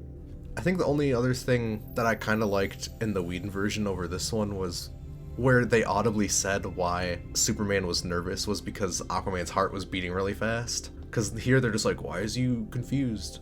And I was, like, it was just something little, but I wish that they would have understood why he was fighting them. When they all get zapped by the Mother Box energy or whatever, and they get those brief little flash forwards of Darkseid being epic and cool and badass, killing all the heroes. Was that all of them, or was it just Cyborg? Because I read that it was just Cyborg. I also thought it was just Cyborg too, but I think the plot discussion or the plot synopsis is just stupid. I agree. Regardless, that whole sequence, it gave me the same feeling as watching like shitty AI generated videos. And like that's kind of how I felt about every scene with Darkseid in this movie, to be honest. I will say though, throughout the movie, I'm watching it and I'm like, yeah, this is cool. Like, I wonder what happened next. And then I have to remember that they were trying to lean into this nightmare shit so heavily, and I'm like, yeah. If that was the next movies, I don't know if I'd want to watch that. Yeah, right. Like jumping a little bit ahead, I really do like the status quo we end up with here. Mm-hmm. At the end of the film, with all the heroes going back to their stuff, and instead of feeling nothing like I did at the end of the theatrical cut, I actually do feel excited to see the future adventures that all these characters go on, which, some of them are never seen again. Yeah. Some of them do have more adventures, but they're shitty. But then I'm reminded that, oh yeah, they're also doing the nightmare shit, which is just fucking god awful. I don't know what Will Beall was thinking. As an Elseworlds thing, it's fine, like whatever, but to make this your, the wagon you're hitching your franchise to, that's I like the idea of it if it's used in the framing of Bruce has these visions and uses them to change what happens so that doesn't happen. That's the only way I could like it, because I do not want to see 2 movies of this, or even 1 movie of it. I want to see them, like, kicking ass and shit. I don't even like seeing 10 minutes of it in this movie. The first nightmare sequence in Batman v Superman is cool. Yeah, it is. And then they tell you it's real. Yeah. And then it's not cool anymore. No. Then it's fucking stupid. But we're getting ahead of ourselves. Yeah. I did like that Lois Lane was there naturally and wasn't brought by Alfred. Because, again, it ties into the earlier in the movie where she's going to the monument every day in the morning or whatever. But then also, it did make me wonder, like, Batman didn't think to bring her there. Like, I liked it and then also didn't like it. I mean, he was kind of caught up in the moment with Superman trying to murder them all. Yeah, it's true. I don't think that's a bad change in the theatrical cut. It is smart to either have Alfred himself come up with it or have Bruce tell him to do it. But, we've already established Lois has the routine, and, it's just a nice, happy coincidence. It's cool because they're connected so much by the fact that, like, they love each other, and then she just happens to be there when he's resurrected. And they're brought together. I thought it was kind of like destiny, it was like kind of thing. It's kind of nice. Yeah, I do like that. When you put it that way, I think I do like it more than the theatrical cut. But this whole sequence is largely the same. They fight Superman at the monument. It's pretty much shot for shot.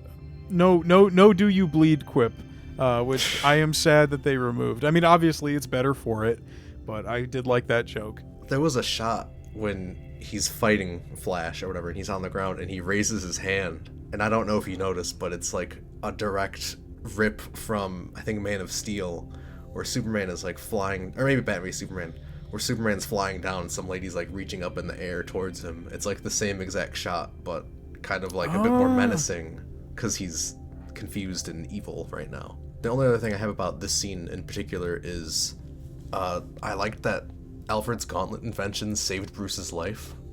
And it's actually something we saw him building earlier in the movie. So it wasn't just like some random bullshit technology that he just whipped out randomly. It is a pretty good payoff. I don't really like the gauntlet technology. I mean, my problem with it is like Superman could just like look down a quarter of a centimeter and then just kill Batman. So, you know. And then I guess we could get to the rest with Steppenwolf and Silas. Yes. I at first I was like, this is dumb. Like, he didn't even do anything because I thought he was trying to destroy it. But then when they revealed that he actually the intention was to heat it up so they could follow it, I was like, okay, that's actually really smart. That is smart. But my problem is, why did he have to be inside the testing area? I think he just kind of panicked. I mean, maybe, because he. Well, imagine he was, you have like a 12-foot alien just looking at you. That's true. When I wrote the note, I'm like, why didn't he do it from outside the glass container and then press the button? But it's like, I guess maybe you could argue he was still prepping it when Steppenwolf just surprised him. So it was like now or never. Like, he couldn't walk out of there. Steppenwolf would have murdered him. I guess, you make a good point. Okay. CinemaSins point retracted. Okay. That was a gross death, though. Yeah. I did kind of wish he lived, though. I agree, yeah. I liked his character, and I think it would have been nice for Cyborg to actually, like, have gone through all these ups and downs in the relationship with his dad, and then come into his own, and then also kind of, come to terms with him loving his dad, I guess. Yeah, and this was all shot in mind with a Cyborg solo film afterwards, and I would prefer a Cyborg solo film where he's got a relationship with his dad, for sure, yeah. And that's the end of part 5, which brings us to part 6, Something Darker. Reunited in Smallville, Clark regains clarity of his identity, embracing his legacy with a newly donned black suit. The Justice League embarks on a reckless counter-offensive against Steppenwolf. As they battle, Superman returns. Flash doesn't make it to Cyborg fast enough to help him enter the Unity, but he uses the Speed Force to reverse time, and Cyborg is able to separate the Unity with the help of Superman. As Darkseid watches through a portal, Diana beheads Steppenwolf, who flies through before the portal closes.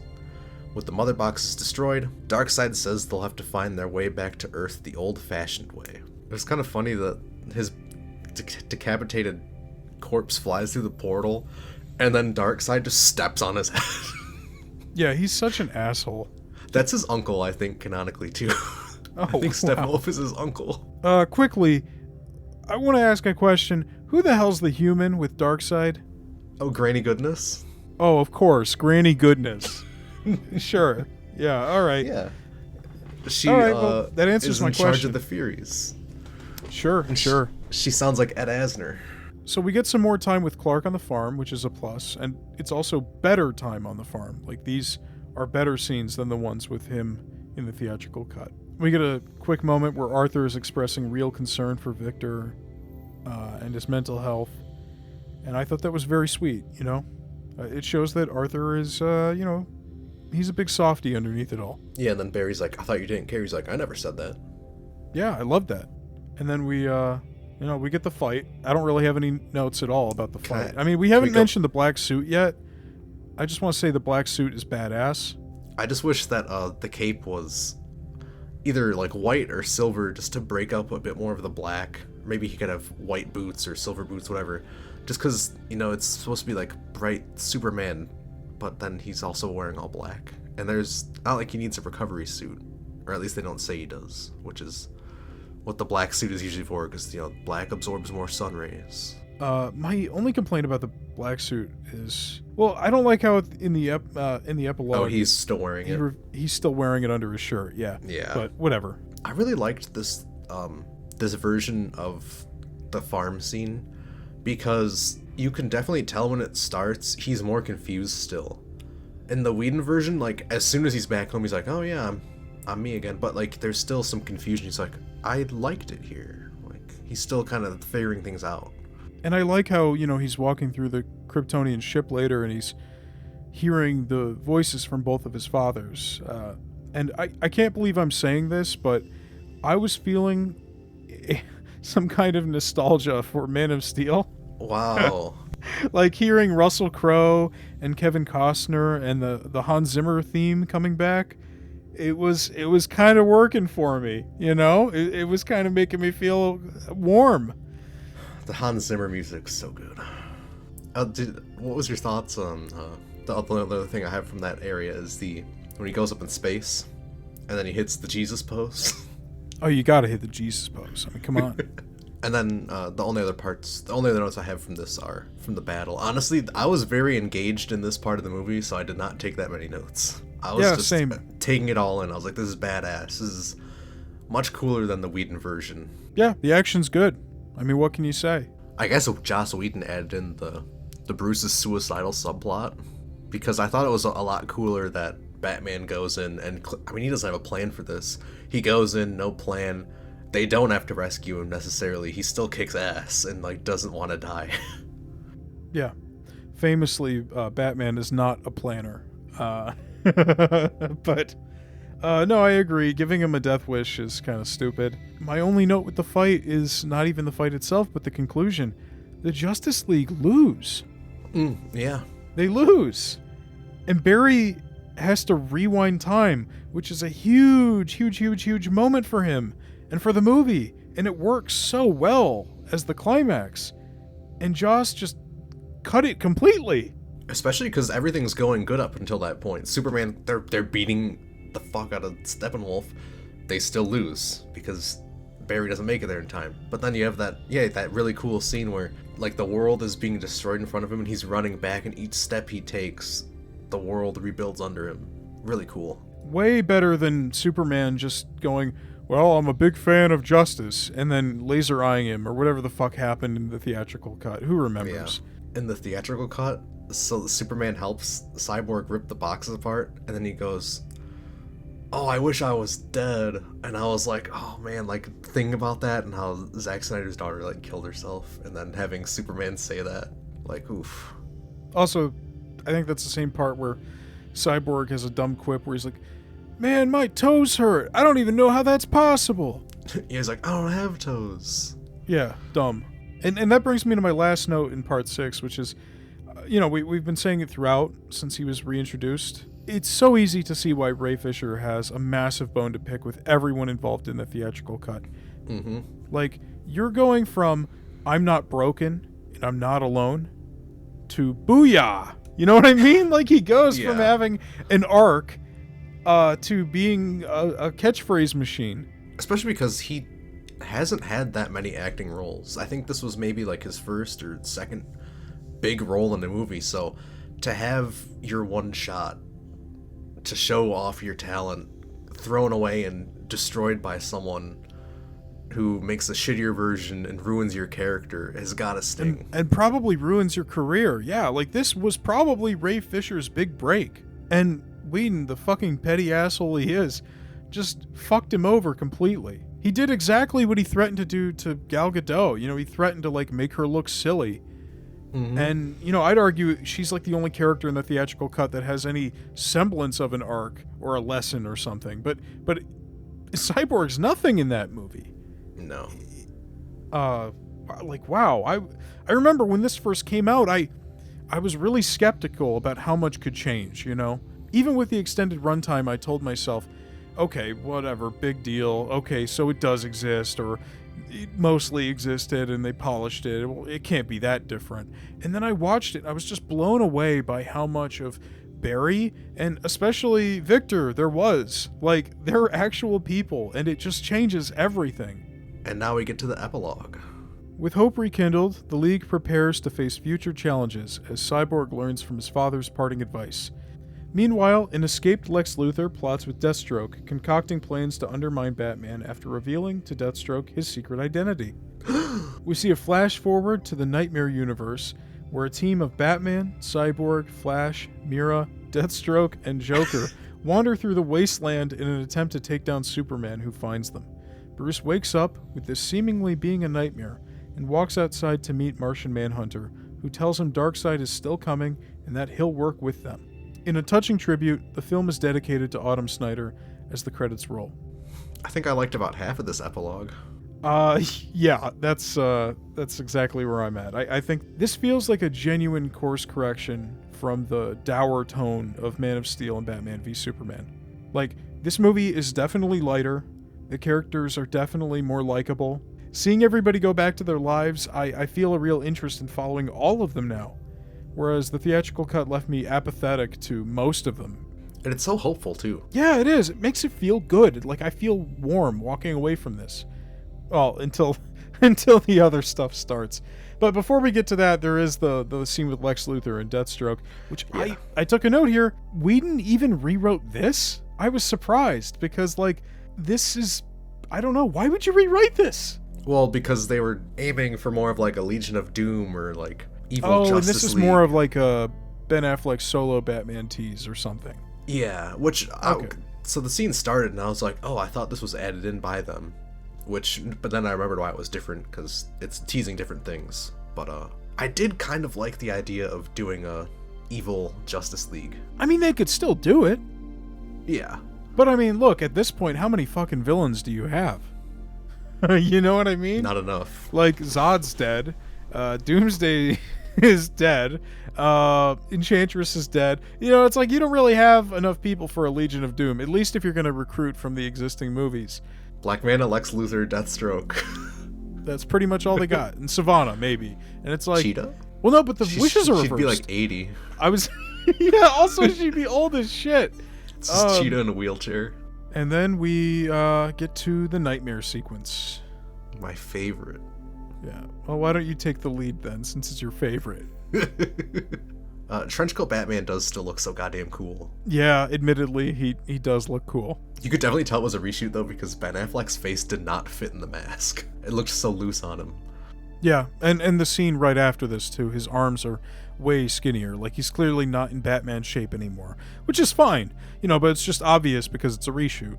You might say I'm crazy for this, but I didn't completely hate how the Joker was being played in this. Like, he had some wordplay going on, which seemed like very Jokery. Like, he seemed a bit more Jokery than in Suicide Squad to me. Well, first of all, the nightmare sequence is nonsense, and it's a complete waste of time. Oh, yeah. It's stupid bullshit, and I'm so grateful we're never going to get a follow-up on it. And I can't believe that Snyder wasted tens of millions of dollars to film it, knowing that it would go nowhere. But I will finally get to my grand point about this film, which that ties into. But if we're talking about Jared Leto, first I want to say congratulations to him for being the first Joker to be in more than one movie. I don't think that's ever happened. I like the wordplay.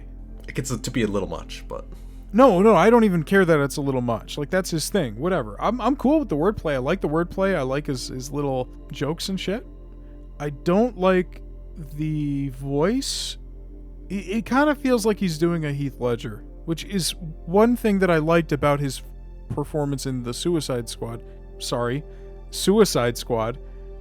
is that he wasn't doing a Heath Ledger impression. And in this, it kind of feels like he's doing a Heath Ledger. Mm-hmm. It doesn't help that the makeup is all smeared over his lips, and he's got long, greasy hair. And I know, they're in Mad Max world. I understand. But no. Zack Snyder had to do his makeup on set. Oh, right, yes, in the backyard. Yes. Mm-hmm. I don't blame Jared Leto. Again, I just think it might be a direction thing. Because you gotta remember, Snyder did not direct Suicide Squad. So, it could be as simple of an explanation as Snyder just wanted him to do Ledger. Batman saying, "I will fucking kill you," is so funny. So funny. I have that in quotes. "I will fucking kill you, Batman." It wasn't even just the fact that he says it, but it's the way he says it. He's not saying, "I will fucking kill you." He's like, "And I will fucking kill you." It's just like he's adding it on to a sentence, you know, as like a little interruption to a different thought he was having. It's so stupid. Oh, terrible stuff. It was 7 minutes of our time wasted on that bullshit.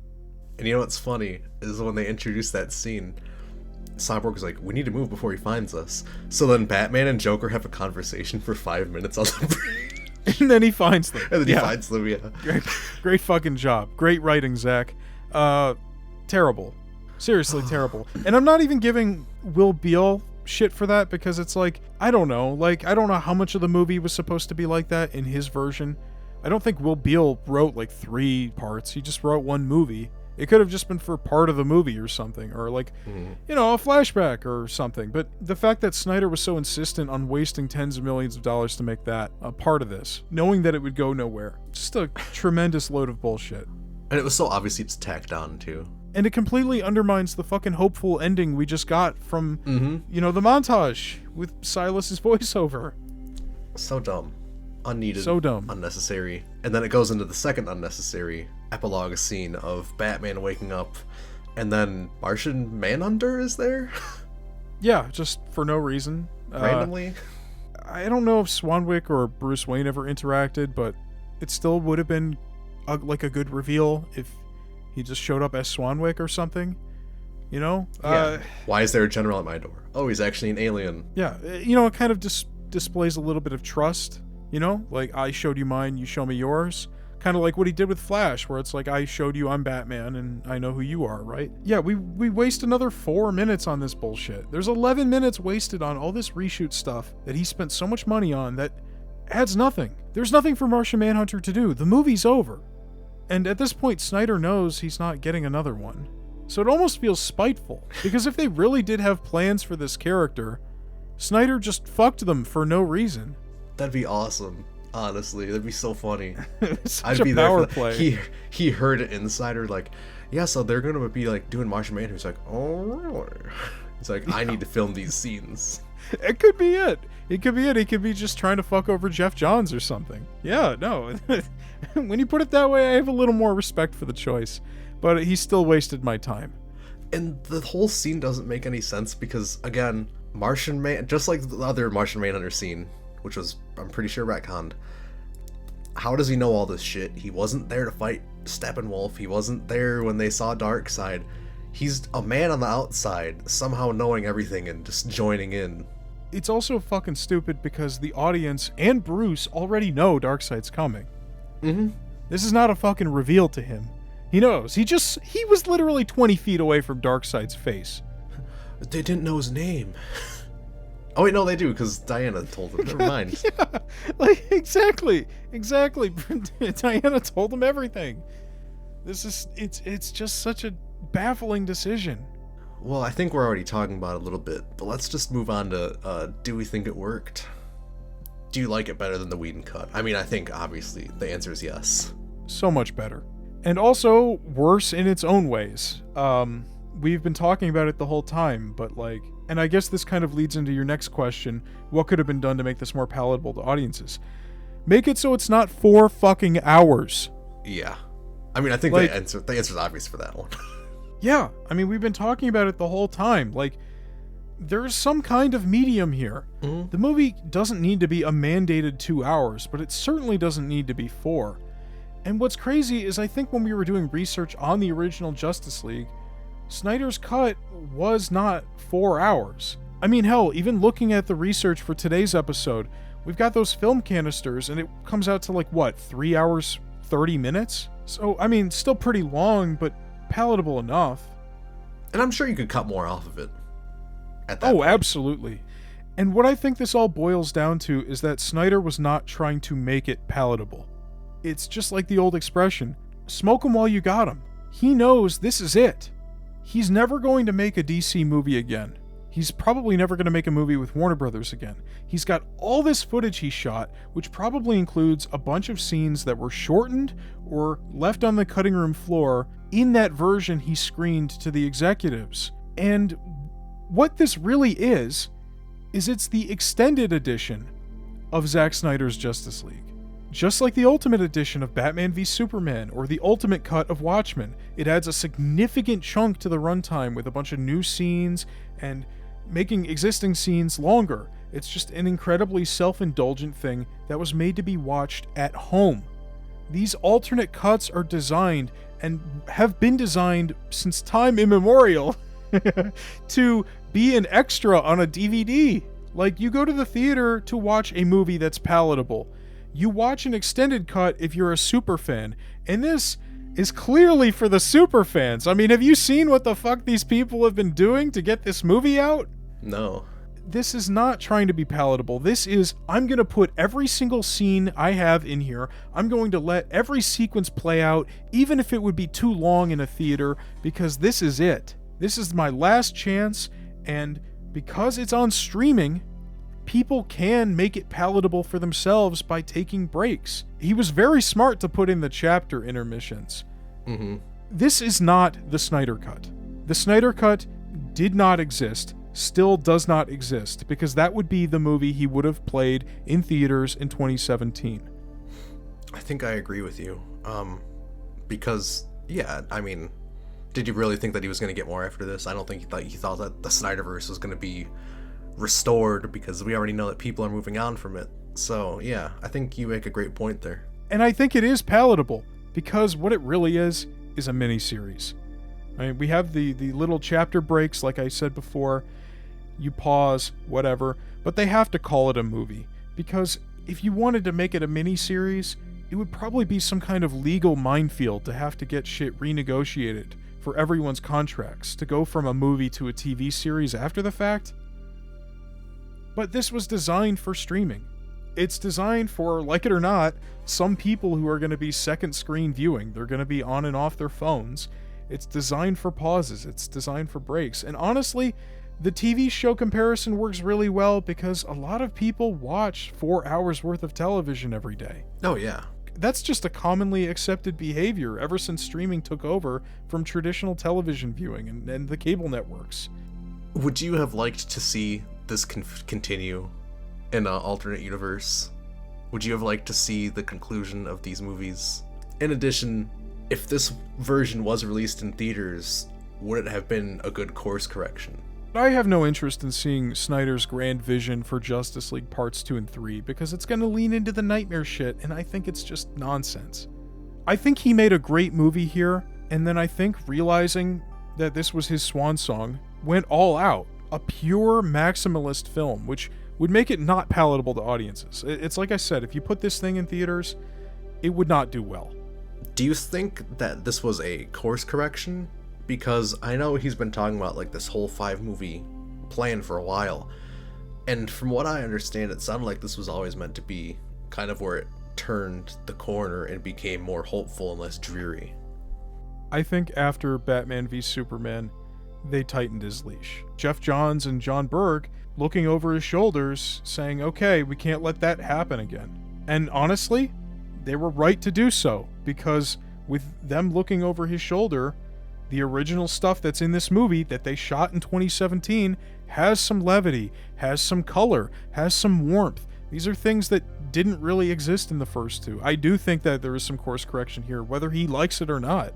I ended this movie thinking, wow, I actually really wish that we had been able to see the continuation of this, until I was like, nightmare. I don't know if I want to deal with all that. So, and the stipulation of, can we get rid of the nightmare bullshit, I would love to see the continuation of it. Yeah, no, I'm grateful that they didn't continue in this direction. I mean, Justice League failed, and then they made the choice to focus on individual characters and their franchises instead of doing the crossovers and stuff. And I mean, so far in the show, I think you would agree that's been a good choice. Aquaman was good, Shazam, Birds of Prey, you know, these smaller things, they work. I mean, it's not the direction that they should stick to. Like, clearly people want to see another Justice League movie. At minimum, team-ups. Yeah, and I mean, I think even they realized it by the end of the series, because when we get to the last few movies, there's some cross-pollination going on again. We get Ben Affleck back for a few... Well, that's what it is. we get some Wonder Woman in this, we get some Batman in that, and that's what people signed up for. That's the whole reason why the shared universe thing is something people enjoy. I guess now we should just move on to the aftermath. A black and white version titled Justice is Grey released exactly 1 week after the director's cut premiered. Snyder explained the choice to release this version in a November interview with YouTuber The Film Junkie, saying, "My ideal version of the movie is the black and white IMAX version of the movie. That, to me, is the most fan-centric, most pure, most Justice League experience, because that's how I lived with the movie for 2 years, in black and white. At IGN FanFest that year, he would say, "For me, it's my favorite version of the movie. I understand that people want to see the Snyder Cut in color, and that's great. I really want them to enjoy it in color. But for me, the ultimate version is the black and white IMAX version, which is sort of the penultimate ridiculous movie that shouldn't exist at its highest, most fetishistic level, and I really, really love that." So, it's exactly what I was talking about, you know? He says it's the most fan-centric, it's the most fetishistic, which is a really funny way of describing it. He admits it's a movie that's ridiculous and shouldn't exist in its current form. I think he might have just gaslit himself into liking the black and white version because it's all he had for 2 years. I think he just watched it so many times that he's like, I fucking love this shit. You can't convince me that anyone is like, I wish this movie was in black and white. After the amount of jokes made about his movies the past 8 years, you know, looking so drab and desaturated, this almost feels tongue-in-cheek, right? I mean, but you put it best. It's the only version he's had for 2 years. You know, let's take a look at these scores. We have the Rotten Tomatoes score, a critic score of 71%, and an audience score of 92%. Metacritic score of 54. No cinema score on this one because it wasn't in theaters. I'd say honestly, maybe a little low. Not audience. It's 4 hours. It's 4 hours. Yeah, that's true. I will say, audience score of 92. That's really fucking high. But also, that's probably been astroturfed by all the psychopaths that we've talked about since the start of this episode and this series. As already stated, box office stats. It didn't release in theaters. I have a joke here. It made $1 zactillion. But no, that's not true. It's not about the money, it's about sending a message. I think he genuinely believes that. We're going to wrap this up with a quote that's very similar to that. It's very similar to the Joker. However, during these times, there was another metric that was arguably more important than money. Yes, and that would be its effect on HBO Max. Now, according to Bloomberg, HBO Max had what was then its biggest jump in video streaming during the week of the Snyder Cut's debut. An 8.9 increase in app launches, 1.48 million new users downloading the app, which was like a 64% jump from the week before. But it's so difficult to get concrete data from streaming platforms, you know, versus theatrical box office totals or Nielsen television ratings. So it's inconclusive as to whether or not the Snyder Cut can take all the credit for this, because HBO was putting other stuff out at the time. And also, there's no good metric of how many of those people stuck around. They could have just signed up with a free trial or something. Third-party researcher Samba TV reported that the film was watched by nearly 3 million households across the US and the UK. And if we do some frank math here, equating these numbers to ticket prices, it would be a hypothetical opening week gross of like 33 million, assuming $11 a ticket, which is what I pay, and probably Thomas too, right? Around $11? Yeah, that's accurate for here, but I know like other places are a lot more. Yeah, that's true. But that metric doesn't even work super well either, because it's assuming 1 ticket per household that watched the movie, and also assuming that people would go out and see this extremely long follow-up to Batman v Superman anyway, especially during COVID times. Again, it's all hypothetical and there's no good way to gauge this concretely. But when you factor in the film's $70 million production/post-production budget and the extra $30-ish million for marketing, there's no way that this film would have generated $100 million. Not in ticket sales, and not in HBO Max subscriptions. It just doesn't seem likely to me. Again, this conversation would be different if we knew for certain how many long-term Max subscribers came out of it, but all of these companies keep those figures secret, which honestly to me seems like mark-to-market accounting, which is fraud. I don't know how Netflix and all these companies get away with it, but that's just how it works. So for any of these straight-to-streaming things, no one has any idea how successful they are. In August 2022, studio insiders would admit to Variety that they believe Zack Snyder's Justice League should have never been made. They assumed that going ahead with it would shut up the incessant complaining and harassment from fans online, but leadership at the studio realized that all it had done was vindicate them and entrench their vocal support for Snyder further. On July 18th, 2022, the Rolling Stone released an article about the Snyder Cut movement and claimed that fake bot accounts fueled a lot of the movement.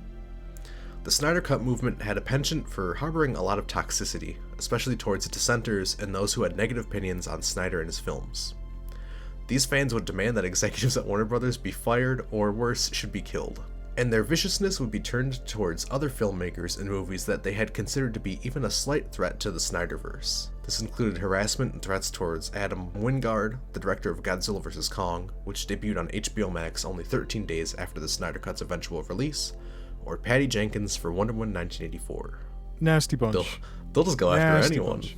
They really will. They will turn on anybody. They loved Patty Jenkins when the first Wonder Woman came out, but as soon as, the Justice League debacle happens, the sequel comes out, they were really going after her because they were like, see, look how shitty it is, because the first movie was only good because Zack helped her write the story. And it's like, I don't even think that's true. I mean, I know that's not true. We've done the research. There were real people who wrote that script. I mean, I think the most credit you could give him is the fact that, he introduced her first in Batman v Superman. And according to 2 reports commissioned by Warner Media, which were obtained by the Rolling Stone for that article that we've used extensively for this, at least 13% of the accounts that took part in the Snyder Cut conversations online were deemed fake. This is well above the average 3 to 5% that experts in cybersecurity say they typically see on trending topics online.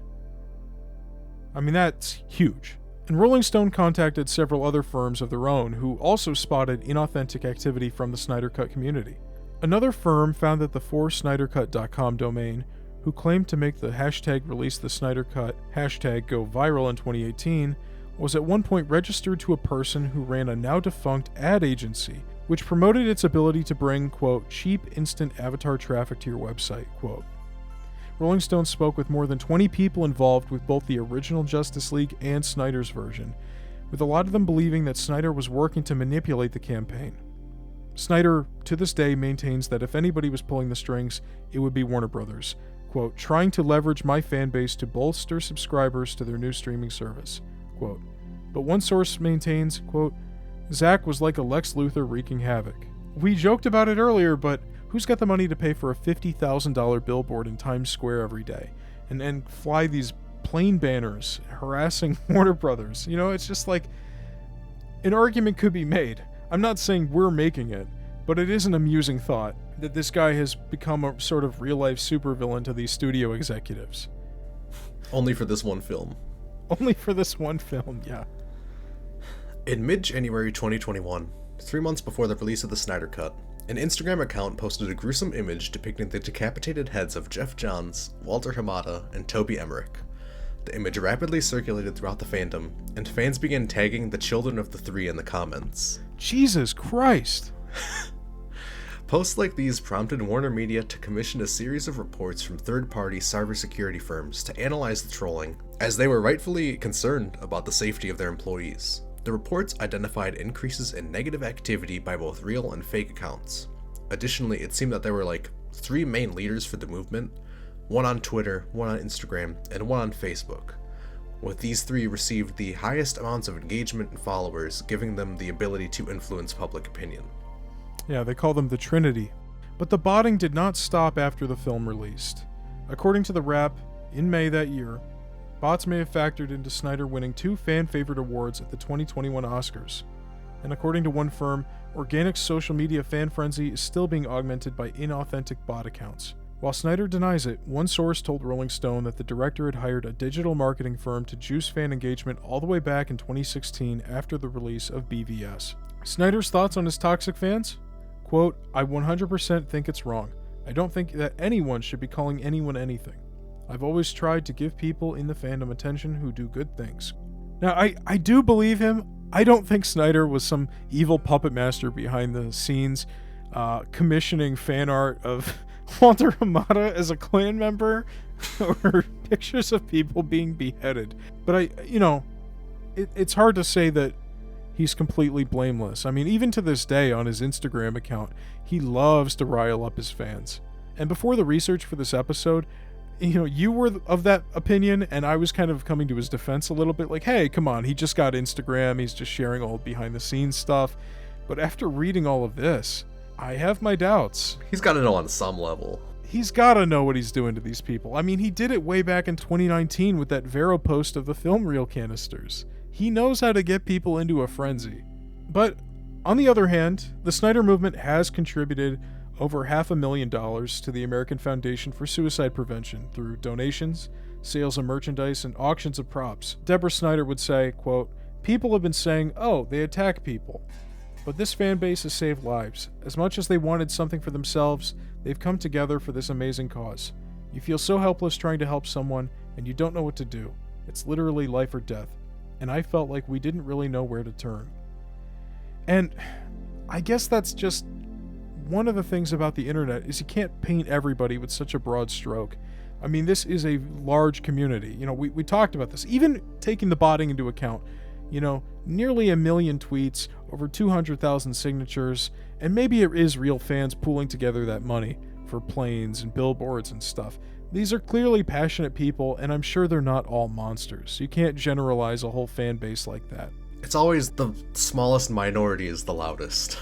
Oh, yeah, exactly. And that's just how fandom goes. That's just how the internet goes.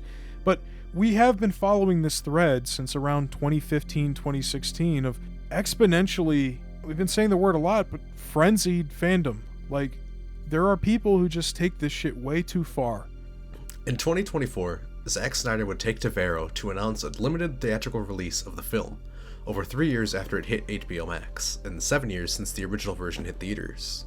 I don't think this ever happened. It didn't. I know that there was like a small theatrical thing for charity, like in 2023, but what he's talking about is like a more widespread theatrical release.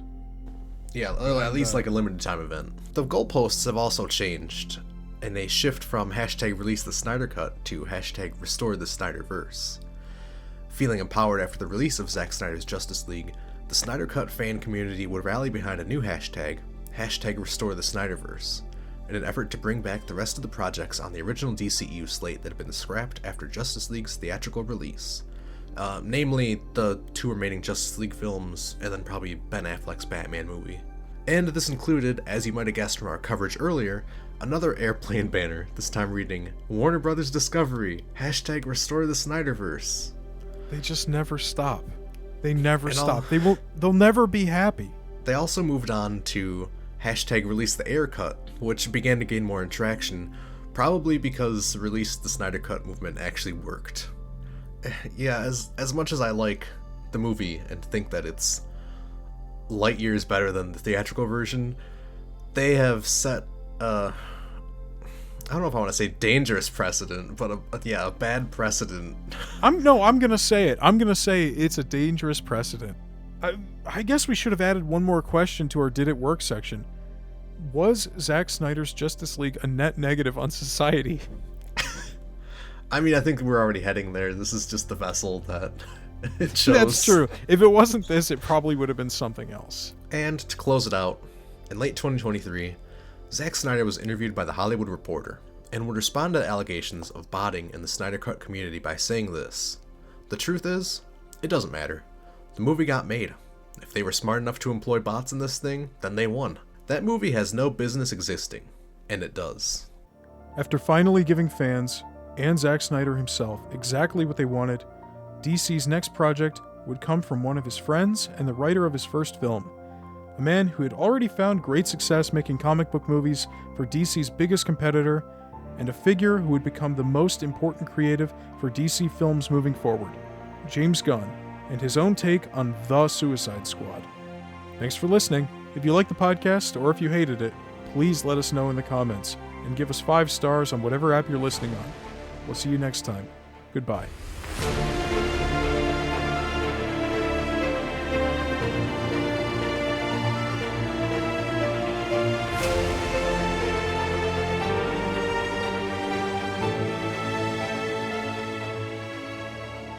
They say the word box a lot in this movie.